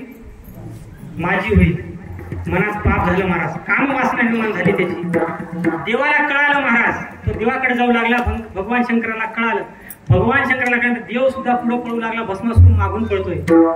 असं पळता पळता भगवान शंकरानं कोणाला विनवणी केली? विष्णूला विनवणी केली. आणि देवानं कोणाचं रूप घेतलं? मोहिनीचं रूप घेतलं महाराज. सुंदर असं राजसकुमार मदनाचा पुतळा रवी शशी कळा लोपली सुंदर ते ध्यानोबी विठेवली. ते भगवंताचं आपण हा चेहरा पाहिल्यानंतर एवढा प्रसन्न होतो. बाईचा जर रूप घेतला असेल कसा दिसत असेल? त्या भस्मासुरानं शंकर भगवान शंकर पुढे त्यांना भस्मासूर मागवता आणि मोहिनीनं आत उभी राहिली. आणि भस्मासुरानं आता कोणाला पाहिलं? मोहिनीला, म्हणजे कोणाला? भगवान विष्णूला पाहिलं. तो शंकर तिकडेच गेला. आता याने मोहिनीकडे पाहिलं आणि याची कामवासना जास्त निर्माण झाली. मोहिनीला याने सांगितलं, हे बघ मला तुझ्यासोबत राहायचं आहे. मनातल्या मनात सांगू लागला. त्यावेळेस मोहिनीनं भगवान विष्णू सांगितलं, हे बघ मी तुझी व्हायला तयार आहे, पण ये मी जसं नृत्य करेल माझ्यासोबत तुला नाचावं लागेल. ऐका, पाप डोक्यावर झाला ना तेव्हा हर प्रकारे त्याचा नाच करत असतो. पाप झालं होतं डोक्यावरती. आता मोहिनी नाचू लागली, देव नाचू लागला. एवढा नाचता नाचता त्याला एवढं मोहित केलं. मोहिनीनं नाचता नाचता कमरेवरती हात ठेवला. त्यानं सुद्धा कुठे ठेवला? कमरेवरती ठेवला. नाचता नाचता हात खांद्यावरती ठेवला. त्यानं कुठे ठेवला? खांद्यावरती. आणि जेवढी नाचायला लागली नाचता नाचता एक हात डोक्यावर ठेवला आणि भस्मासुरानं सुद्धा हात कुठे ठेवला? हो जागीच भस्म झाला महाराज. याला म्हणायचं दृष्ट. विठाल विठाल.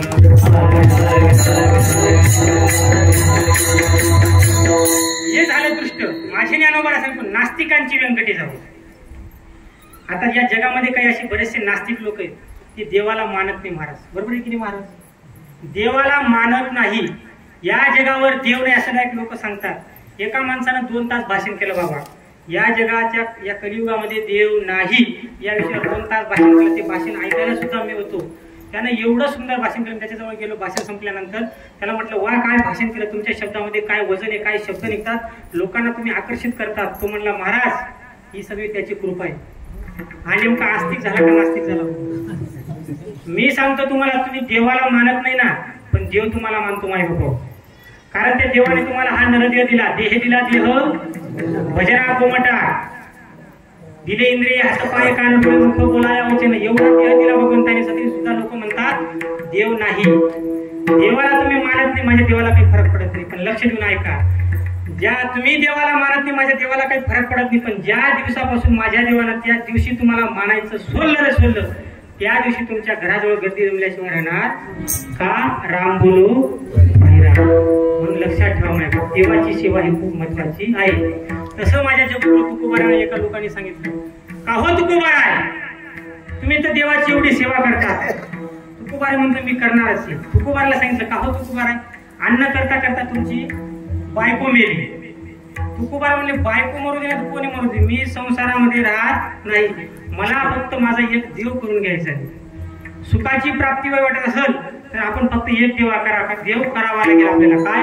आपला तो एक देव करून घ्यावा. त्याने विना जीवा सुख, एक देव करून घ्या. तुकोबारा त्या माणसाला सांगतो, पण तो देवाला म्हणत नव्हता. पण त्यानं सांगितलं, देवा, तुकोबाराने सांगितलं, देवा मला देव करायची गरज नाही, माझ्याजवळ भरपूर पैसा आहे, भरपूर श्रीमंती, मला देव करायची गरज नाही. पण शेवटी ऐका माय बाप, तुकोबाराने त्याला सांगितलं, तुम्हाला माझ्यावर भरपूर पैसे श्रीमंती, पण त्याला तुकोबाराने सांगितलं, अरे धन हे दौलत ही श्रीमंती तुझी नाही, देह हे काळाचे, धन कुबेराचे, येथे मनुष्याचे काय आहे. चालत नाही महाराज, हे नास्तिक लोक आहेत महाराज, देवाला मानतच नाही. एक दृष्टांत सांगतो तुमचा, किती वाजले आता? 10-20 मिनिटं. एवढा दृष्टांत सांगतो, शिवाय इथंच संपवतो. बघा, नास्तिक लोक देवाला मानत नाही. एक मुलगी होती महाराज, देवाला मानत नव्हती, लहानपणापासून देवाला मानत नव्हती. एवढी नास्तिक होती, देवाला मानत नव्हती. लक्षपूर्वक ऐका, देवाला मानत नव्हती. धावत्या युगात तुम्हाला दृष्टांत सांगतो, देवाला मानत नव्हती. घरात आई वडील वारकरी होते, देवाला मानत नव्हती. बापाला वाटलं पोरीचं लग्न एका वारकऱ्यासोबत करून द्यावं, कारण तो देवाला मानत जाईल, आपली मुली सुद्धा देवाला मानत जाईल. तिच्या वडिलांनी त्या वारकऱ्यासोबत लग्न लावून दिलं. लग्न लागलं, लग्नाला 2 महिने झाले. मी त्या वारकऱ्याच्या घरी गेलो महाराज. त्या वारकऱ्याला सांगितलं, बाबा माळा कुठे गेली? त्यानं माळा काढली महाराज 2 महिन्यात. आता तुम्ही समजा ही बाई किती नास्तिक. देवाला न मानणारी होती, देवाला न मानणारी, नवऱ्याची गळ्यातली 2 महिन्यात माळा काढली तिने. किती नास्तिक बाई असेल, याला हाडाचे नास्तिक म्हणतात महाराज. ऐका, गावात जर सप्ताह चालू असला तर ती माहेराला निघून जायची. लक्ष देऊन ऐका, गावात जर सप्ताह चालू असला तर ती माहेराला निघून जायची. आणि माहेराच्या बाईने जर विचारलं, का गं तू इकडे कशाला आली, की त्या बाईंना काय सांगायचे, आमच्या गावात तसलं सुरू झालंय, पण कीर्तन म्हणत, सप्ताह म्हणत नव्हती.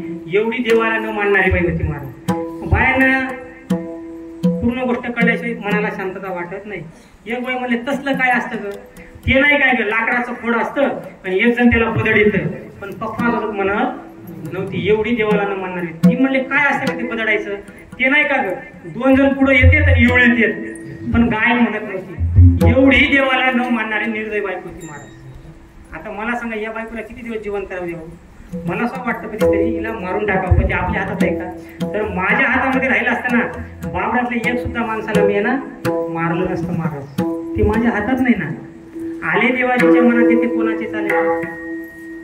ऐका, तिला सुंदर अशी 2 मुलं झाली. धावत्या वेळेला दृष्टांत सांगतो, दृष्टांत मोठा आहे पण आज सांगता येणार नाही.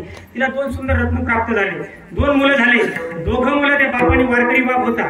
ते नवऱ्याचं नवऱ्याला तिचं जमत नव्हतं, पण शेवटी त्या बापाने त्या आईला न कळता त्या पोरांना आळंदीमध्ये टाकलं.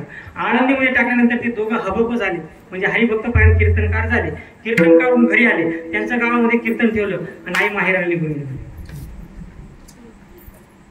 तिथल्या बायकाला विचार, का ग मुलं काय करतात? ती म्हणले, तसलं करतात, पण कीर्तन म्हणत. एवढी देवाला न मानणारी बाई.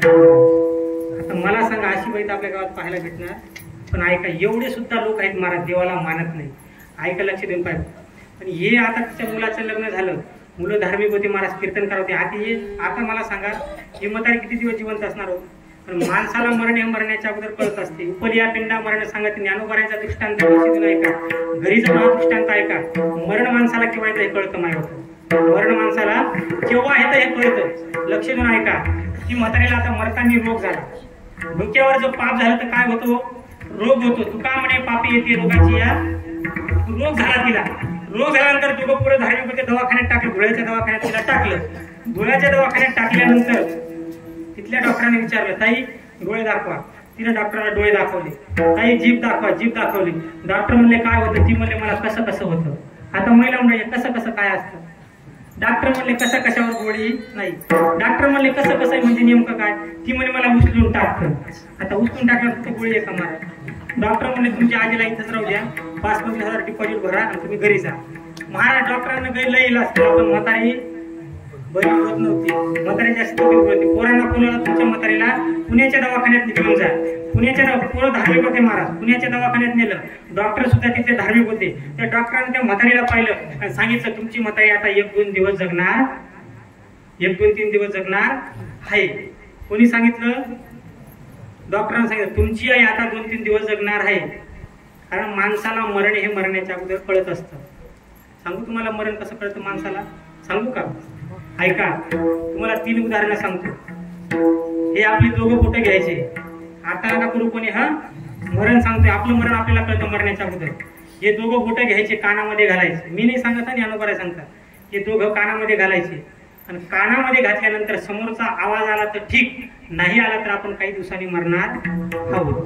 दुसरं ऐका, हे दोघं बोटं घ्यायचे आणि आपल्या डोळ्यात घालायचे. डायरेक्ट मध्ये नाही घालायचे. हा फक्त इथं वरती ठेवायचे आणि नॉर्मल दाबायचे.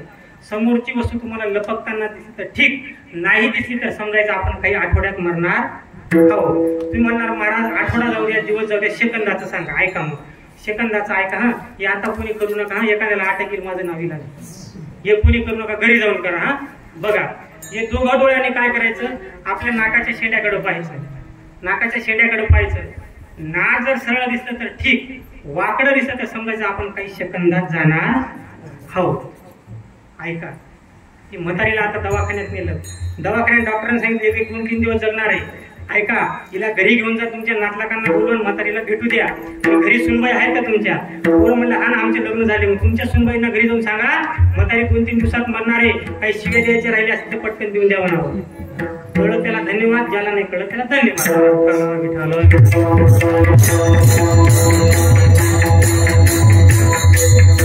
ऐका, पुरं धार्मिक होते, कीर्तन करा. ते पोरांना सांगितलं हे बघा, ते त्याच्या धाकट्या भावाला सांगितलं हे बघ, आपण कीर्तन आपल्या आईने कधी कीर्तनाला गेलं नाही, देवाचं नामस्मरण केलं नाही, पण एक मरते वेळी आपल्या आईच्या मुखातून रामकृष्ण हरी मंत्र यावा. कारण वाल्या कोणीनं राम राम म्हणता म्हणता काय केलं? रामालीला देवाला सुद्धा ते करावं लागले. एवढी ताकद नामाते. म्हणजे अनुभवाचा एका ठिकाणी सांगतात, नाम बरवया बरवंठ, नाम पवित्र आणि चोखट, नामस्मरे नीलकंठ निजमुख निवाला.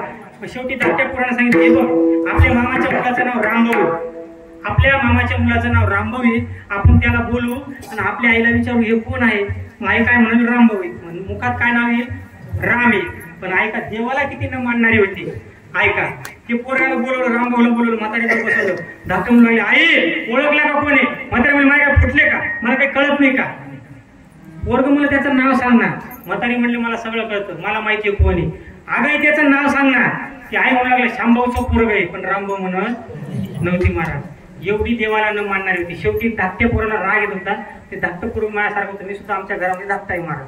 धाकट्या पोराला एवढा राग आला, त्यानं काय केलं? खाट उचलली, म्हातारीची रामाच्या मंदिरात नेलं. म्हातारीला म्हणू लागले हे आई सांग कोणाचं मंदिर आहे? आई म्हणले माझ्याकडे कुठल्या का? मला काय कळत नाही का? सांग कोणाचं आहे?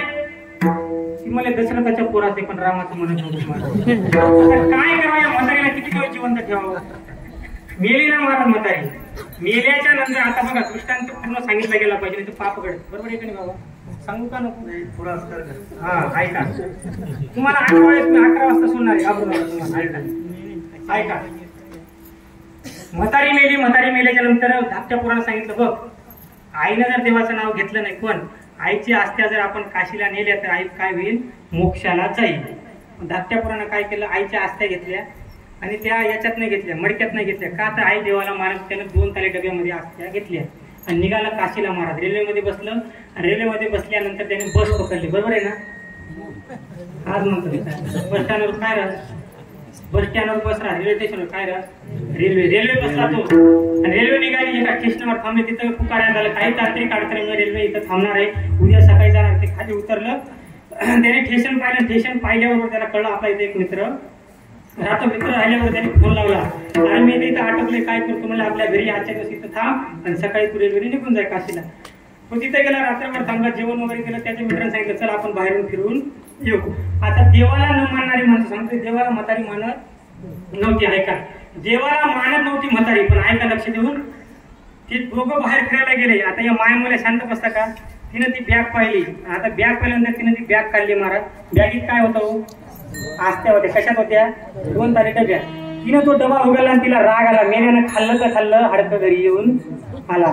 तिनं रागा तो डबा घेतला आणि फेकला कुठं, नाली. म्हातारी कुठे गेली, नालीत गेली. ऐका, तिनं डबा धुतला, परत पिशवीत ठेवला. पिशवीत ठेवल्यानंतर तो सकाळी उठला, तो काशीला गेला. काशीला तर तिथं सगळं जपतप काय म्हणतात, पुजाऱ्याजवळ गेलं, सगळं केलं. पुजारी म्हणतो तुमच्या आईच्या आस्त्या काढा, गंगेत वाहून द्या. पोरानं डबा काढला, जगात काय होतं, आस्त्या नव्हत्या ना. शेवटी पोराला राग आला. हिनं जिवंतपणे सुद्धा परमार्थ केला नाही, मेल्यावर सुद्धा केल्याने. पोराला राग आला, पोरग घरी आलं. घरी आल्याच्या नंतर भावाला सांगतं म्हातारी काशीला गेली, सगळं सांगितलं. पण मोठं म्हणू लागलं, हे बघ तुझ्यापेक्षा मी हुशार आहे. काय केलं, ही आपल्या आईच्या एक हाडाची गुप्ती केली, ती डबीत भरून ठेवली आहे. एक करू आपण, आता बसने जायचं नाही, आपण गाडी करू, चौघही जाऊ. तुझी बायको माझी बायको, आपण दोघं जण बसने नाही जायचं, घरून गाडी करून काशीला जाऊ. 14 जण बसने महाराज काशीत उतरले. काशीत उतरल्यानंतर त्यांना सांगितलं तू तुझ्या बायकोला सांगायचं आणि मी माझ्या बायकोला सांगणार नाही. धाकटा इमानदार होता महाराज. धाकटा काय होता, इमानदार होता, मोठा इमानदार होता. त्याला त्याच्या बायकोला सांगितलं सगळं. काशीला गेले. काशीला गेल्यानंतर त्यानं डबी काढली, डबी वाढली गंगेमध्ये. पण जी धाकट्याची बाई होती ना, ती गंगेमध्ये स्नान करत होती. ही डबी वाहिली आणि धाकटं म्हणतं दादा आपली आई मोक्षाला गेली, आपली आई मोक्षाला गेली. मोठं म्हणतं मला अजून भरोसा वाटत नाही, मला भरोसा वाटत नाही. शेवटी तर मोठं म्हणू लागले, हे बघ जे झालं ते आता आपली आई मोक्षाला गेली. पण धाकटी आहे ना, तिकडं पाण्यामध्ये काय करत होती, डुबक्या घेत होती. शेवटची डुबकी तिने घेतली, हात वरती केला, डबी तिच्या हातात आली. ती म्हणली माय मला गंगा मायनं प्रसाद दिला, प्रसाद आहे सर्व दुःखांना. तिने तो प्रसाद घेतला, रस मध्ये घातला आणि घरी आली. घरी आल्यानंतर बघा, ऐका आता, घरी आल्याच्या नंतर पोराला सांगितलं, हे बघ आपली आई मोक्षाला गेली, मोक्षाला गेली आपली आई. आपण आता गावामध्ये अन्नदान करू. आणि सगळ्यात श्रेष्ठ दान म्हणजे अन्नदान आहे महाराज. सगळ्यात श्रेष्ठ दान अन्नदान आहे. तुम्ही काही करू नका, पण एखाद्या गरीबाला चतुर भाकर खायला घाला, त्यासारखं पुण्य कुठेच नाही. पण आमच्याकडे एक एवढं चिकट माणूस आहे महाराज, कधी पंगत नाही, वर्गण नाही, मंडपाखाली कधी येणार नाही, कधी वर्गणी देणार नाही. एवढं चिकट. किती चिकट होतं सांगू का, फाटलेलं धोतर होतं तरी तेच धोतर घालत. मला वाटलं आता तरी टाकून दिलं, पण नाही टाकून दिलं. त्याच्यानं लुंगी नेसायला लागले, लुंगी नेसून धोतर फाटत आलं. मला वाटलं आता तरी टाकून दिलं, पण नाही टाकून दिलं. त्याच्यानं दंडाचं धोतर नेसायला लागलं, दंडाचं धोतर नेसून फाटत आलं. मला वाटलं आता तरी टाकून दिलं, पण नाही टाकून दिलं. त्याच्यानं लंगोट नेसायला लागले, लंगोट नेसून धोतर फाटत आलं. मला वाटलं आता तरी टाकून दिली, पण नाही टाकून. तो कंदिलाच्या काचा पुसायला लागला, काचा पुसून फरक विरघळत आलं. मला वाटलं आता तरी टाकून दिलं, पण नाही टाकून दिलं. त्याच्यानं बम पेटवला. मला वाटलं आता राग झाली, आता तरी टाकून दिलं, पण नाही टाकून दिलं. सकाळी उठायचं, ती राग द्यायचं आणि रात्री दात घासायचं. एवढ्या चिकट जाती किंवा सप्ता करणार.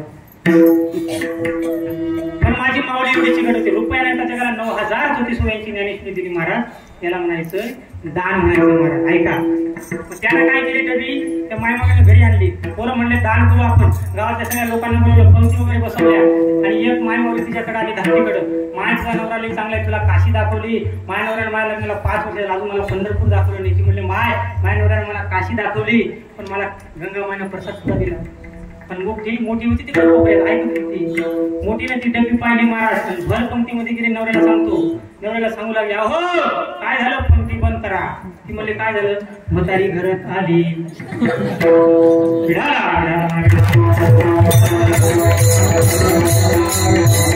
ऐका, म्हणून मायबापू असे नास्तिक लोक यांच्या मागे लागायचे नाही. ऐका, माझ्या नामदेवरायांनी मागितलं, माझ्या ज्ञानोबारांनी मागितलं, माझ्या तुकोबारांनी सुद्धा मागितलं, याची दान देगा देवा मागितलं. पण तेच ज्ञानोबारांचे बंधू, ते ज्ञानोबारांचे बंधू कान्होबारा देवाला सांगतात, देवा बर तुला जर द्यायचं असेल तर योग्य दे, जे योग्य आहे तेच मला दे. अभंगाचं पहिलंच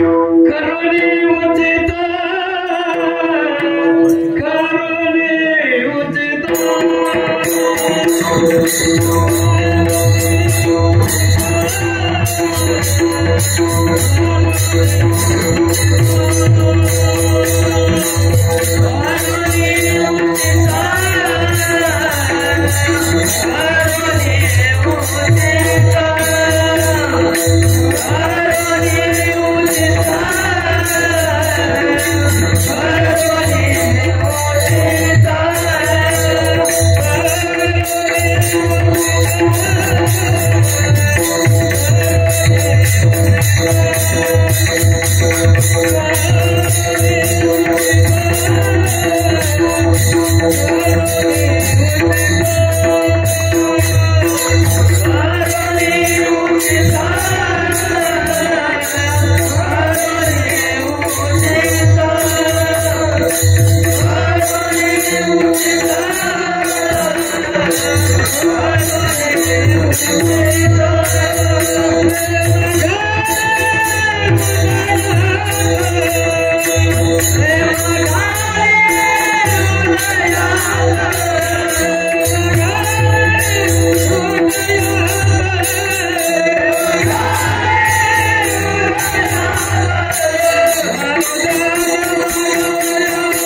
आता प्रेम कशाला म्हणतात बघा. जर तुम्हाला प्रेम जर समजून घ्यायचं तर आमच्या संतांकडे जावं लागेल. प्रेम कशाला म्हणतात बघा. एक लेख वाचलाय मी, त्याच्यातलं सांगतो तुम्हाला प्रेम कशाला म्हणतात. डोळे मिटून जी प्रेम करतात तिला प्रेयसी असे म्हणतात. लक्ष देऊन ऐका. डोळे मिटून जी प्रेम करते तिला प्रेयसी म्हणतात. डोळे उघडे ठेवून जी प्रेम करते तिला मैत्रीण असे म्हणतात. डोळे वटारून जी प्रेम करते तिला बायको असे म्हणतात. स्वतःचे डोळे मिटेपर्यंत जी प्रेम करते तिला आई असे म्हणतात. पण एक माय बाबा, डोळ्यात प्रेम न दाखवता जो प्रेम करतो ना त्याला बाप असे म्हणतात. विठ्ठल विठ्ठल. प्रेम असे महाराज ते दाखवता येत नाही, बोलता येत नाही. एखाद्या मुख्या माणसाला तुम्ही पेढा खाऊ द्या आणि त्याला विचारा पेढा कसा लागतो. प्रेम असे महाराज ते सांगता येत नाही, बोलता येत नाही. ते सांगता सुद्धा येत नाही, बोलता येत नाही. असं प्रेम झालं काय भक्ताचं आपल्या देवावरती. घरामध्ये 9 महिन्याने बायको बरोबर होती. घरामध्ये 9 महिन्याने बायको बरोबर होती. बायको एवढं प्रेम होतं त्याचं. घरामध्ये 9 महिन्याने बायको बरोबर होती. पण घरासमोरून वारी चालली होती. गजर चालू होता. ज्ञानदेव तुकाराम ज्ञानदेव तुकाराम ज्ञानदेव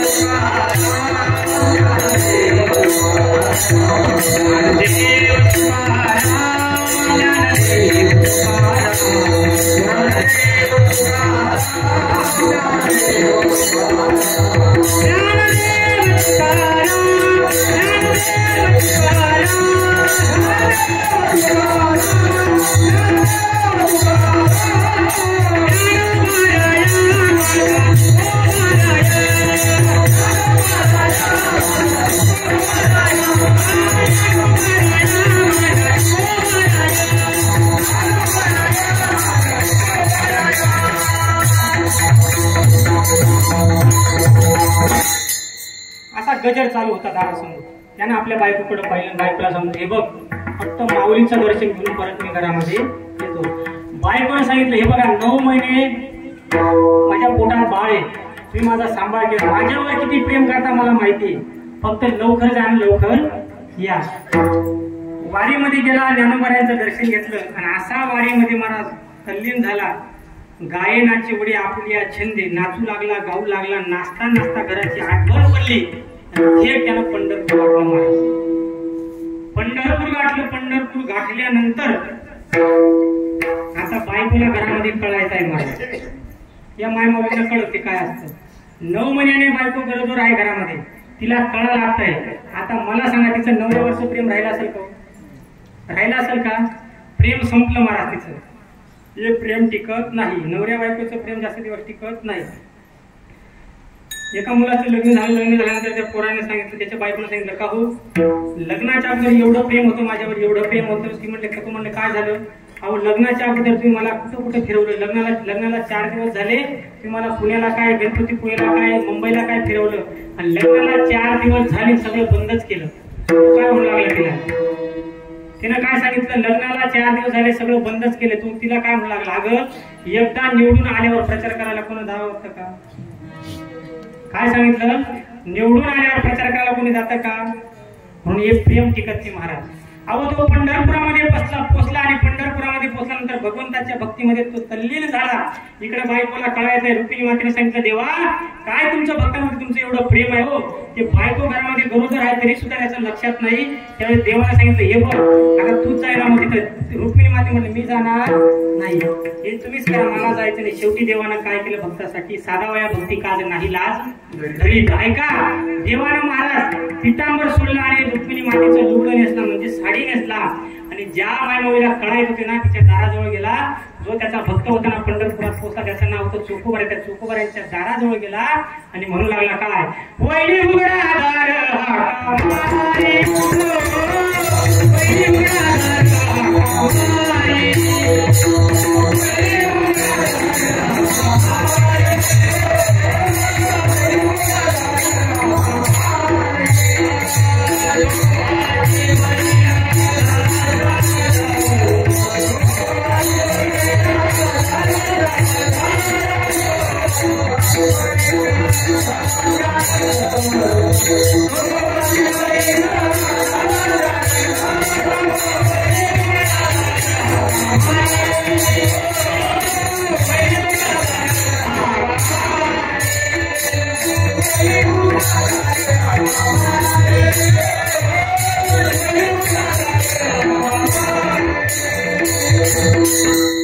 वैनी उघडादार हाका मारी.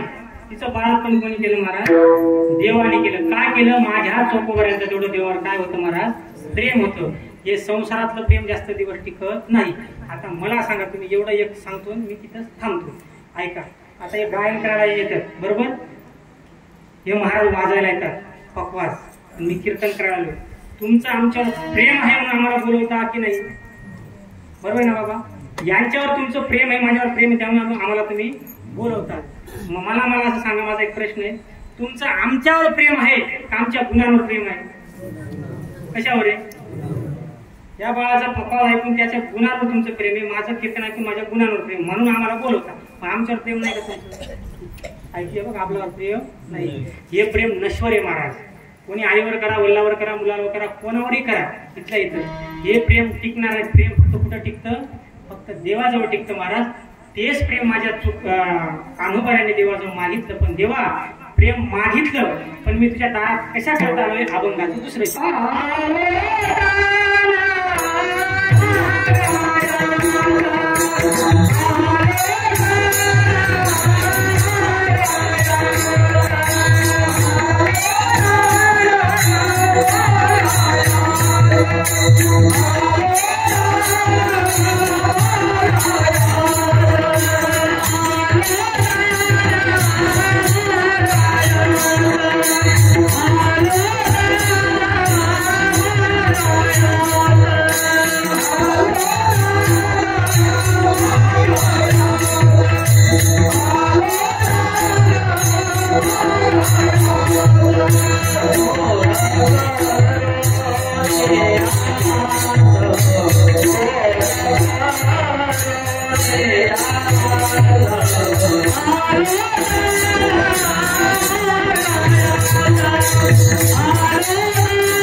करुणी उचित प्रेम घाली हृदयात, आलोदान माघायास थोर करुणियास. दोन चरणाचा भावार्थ झाले मला. वारकरी माणसं सगळ्यांनी वरती हात करायचं, पुरुष वर्ग करा वरती हात. एकदा प्रेमाने भजन करा. विठोबार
टाय वाजवायची महाराज एखाद्या चांगलं सांगितलं ना टाय वाजवायची त्यासमोर त्याला प्रोत्साहन वाटतं. तुम्हाला ते काही एवढी वेळ आहे ना यावर आधी म्हणाले मनासाठी कळ काही होईल जात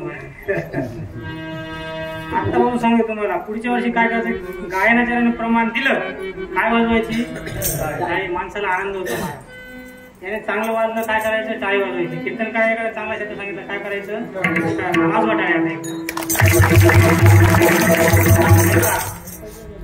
करोनी उचित प्रेम घाली हृदयात अनुदान मागायास थोर चिंतन समय सेवा फुलीच देही अनुदान मागायास थोर करुणियास तुकया बंधू म्हणे भावा मजल वावी देवा अनुदान मागायास थोर करुणियास बघा जशी ज्ञानोबा तुकोबाऱ्यांनी मला जशी बुद्धी दिली त्याच्याप्रमाणे तुमच्या समोर अभंग सोडवण्याचा प्रयत्न केला काही चुकीचं असेल ते माझ्या पदरात टाका चांगलं असेल तुमच्या पदरात घ्या आज मला तुमच्या सगळ्यांचं ज्यांनी दर्शन घडून दिलं त्याचे आमचे आभार रवींद्र आभार त्यांच्यासाठी एकदा टाळी वाजवणार हे बघा मी सांगतो तुम्हाला माझ्या वडिलांनी सुद्धा असा परमार्थ केलाय आपण माझ्या वडिलांनी 18 वर्ष गावातला कारभार सांभाळला होता गाव मग किडा पाडणारा लोकरातच मना बापने सांगाय वही घे आणि चावडीवरती ऐका त्यांनी हाती परमार्थ घेतलाय ना फक्त एक त्यांना चांगला पाठिंबा द्या तुमचं गाव तसंही मला माहिती आहे तुमच्या गावामध्ये कथाही होते सप्ताह होतात भरपूर असं देवाचं काम भरपूर आहे तुमच्याकडे पण एक त्यांच्या पाठीमागं प्रेमाने उभे राहा महाराज सतत देवाची सेवा करा झालेली सेवा माऊलींच्या चरणी फक्त उठू नका मला शेवटी तुम्हाला एक संदेश द्यायचा आहे तेवढा सांगतो फक्त एकदा मला ज्ञानेश्वर माऊली द्या ज्ञानेश्वर माऊली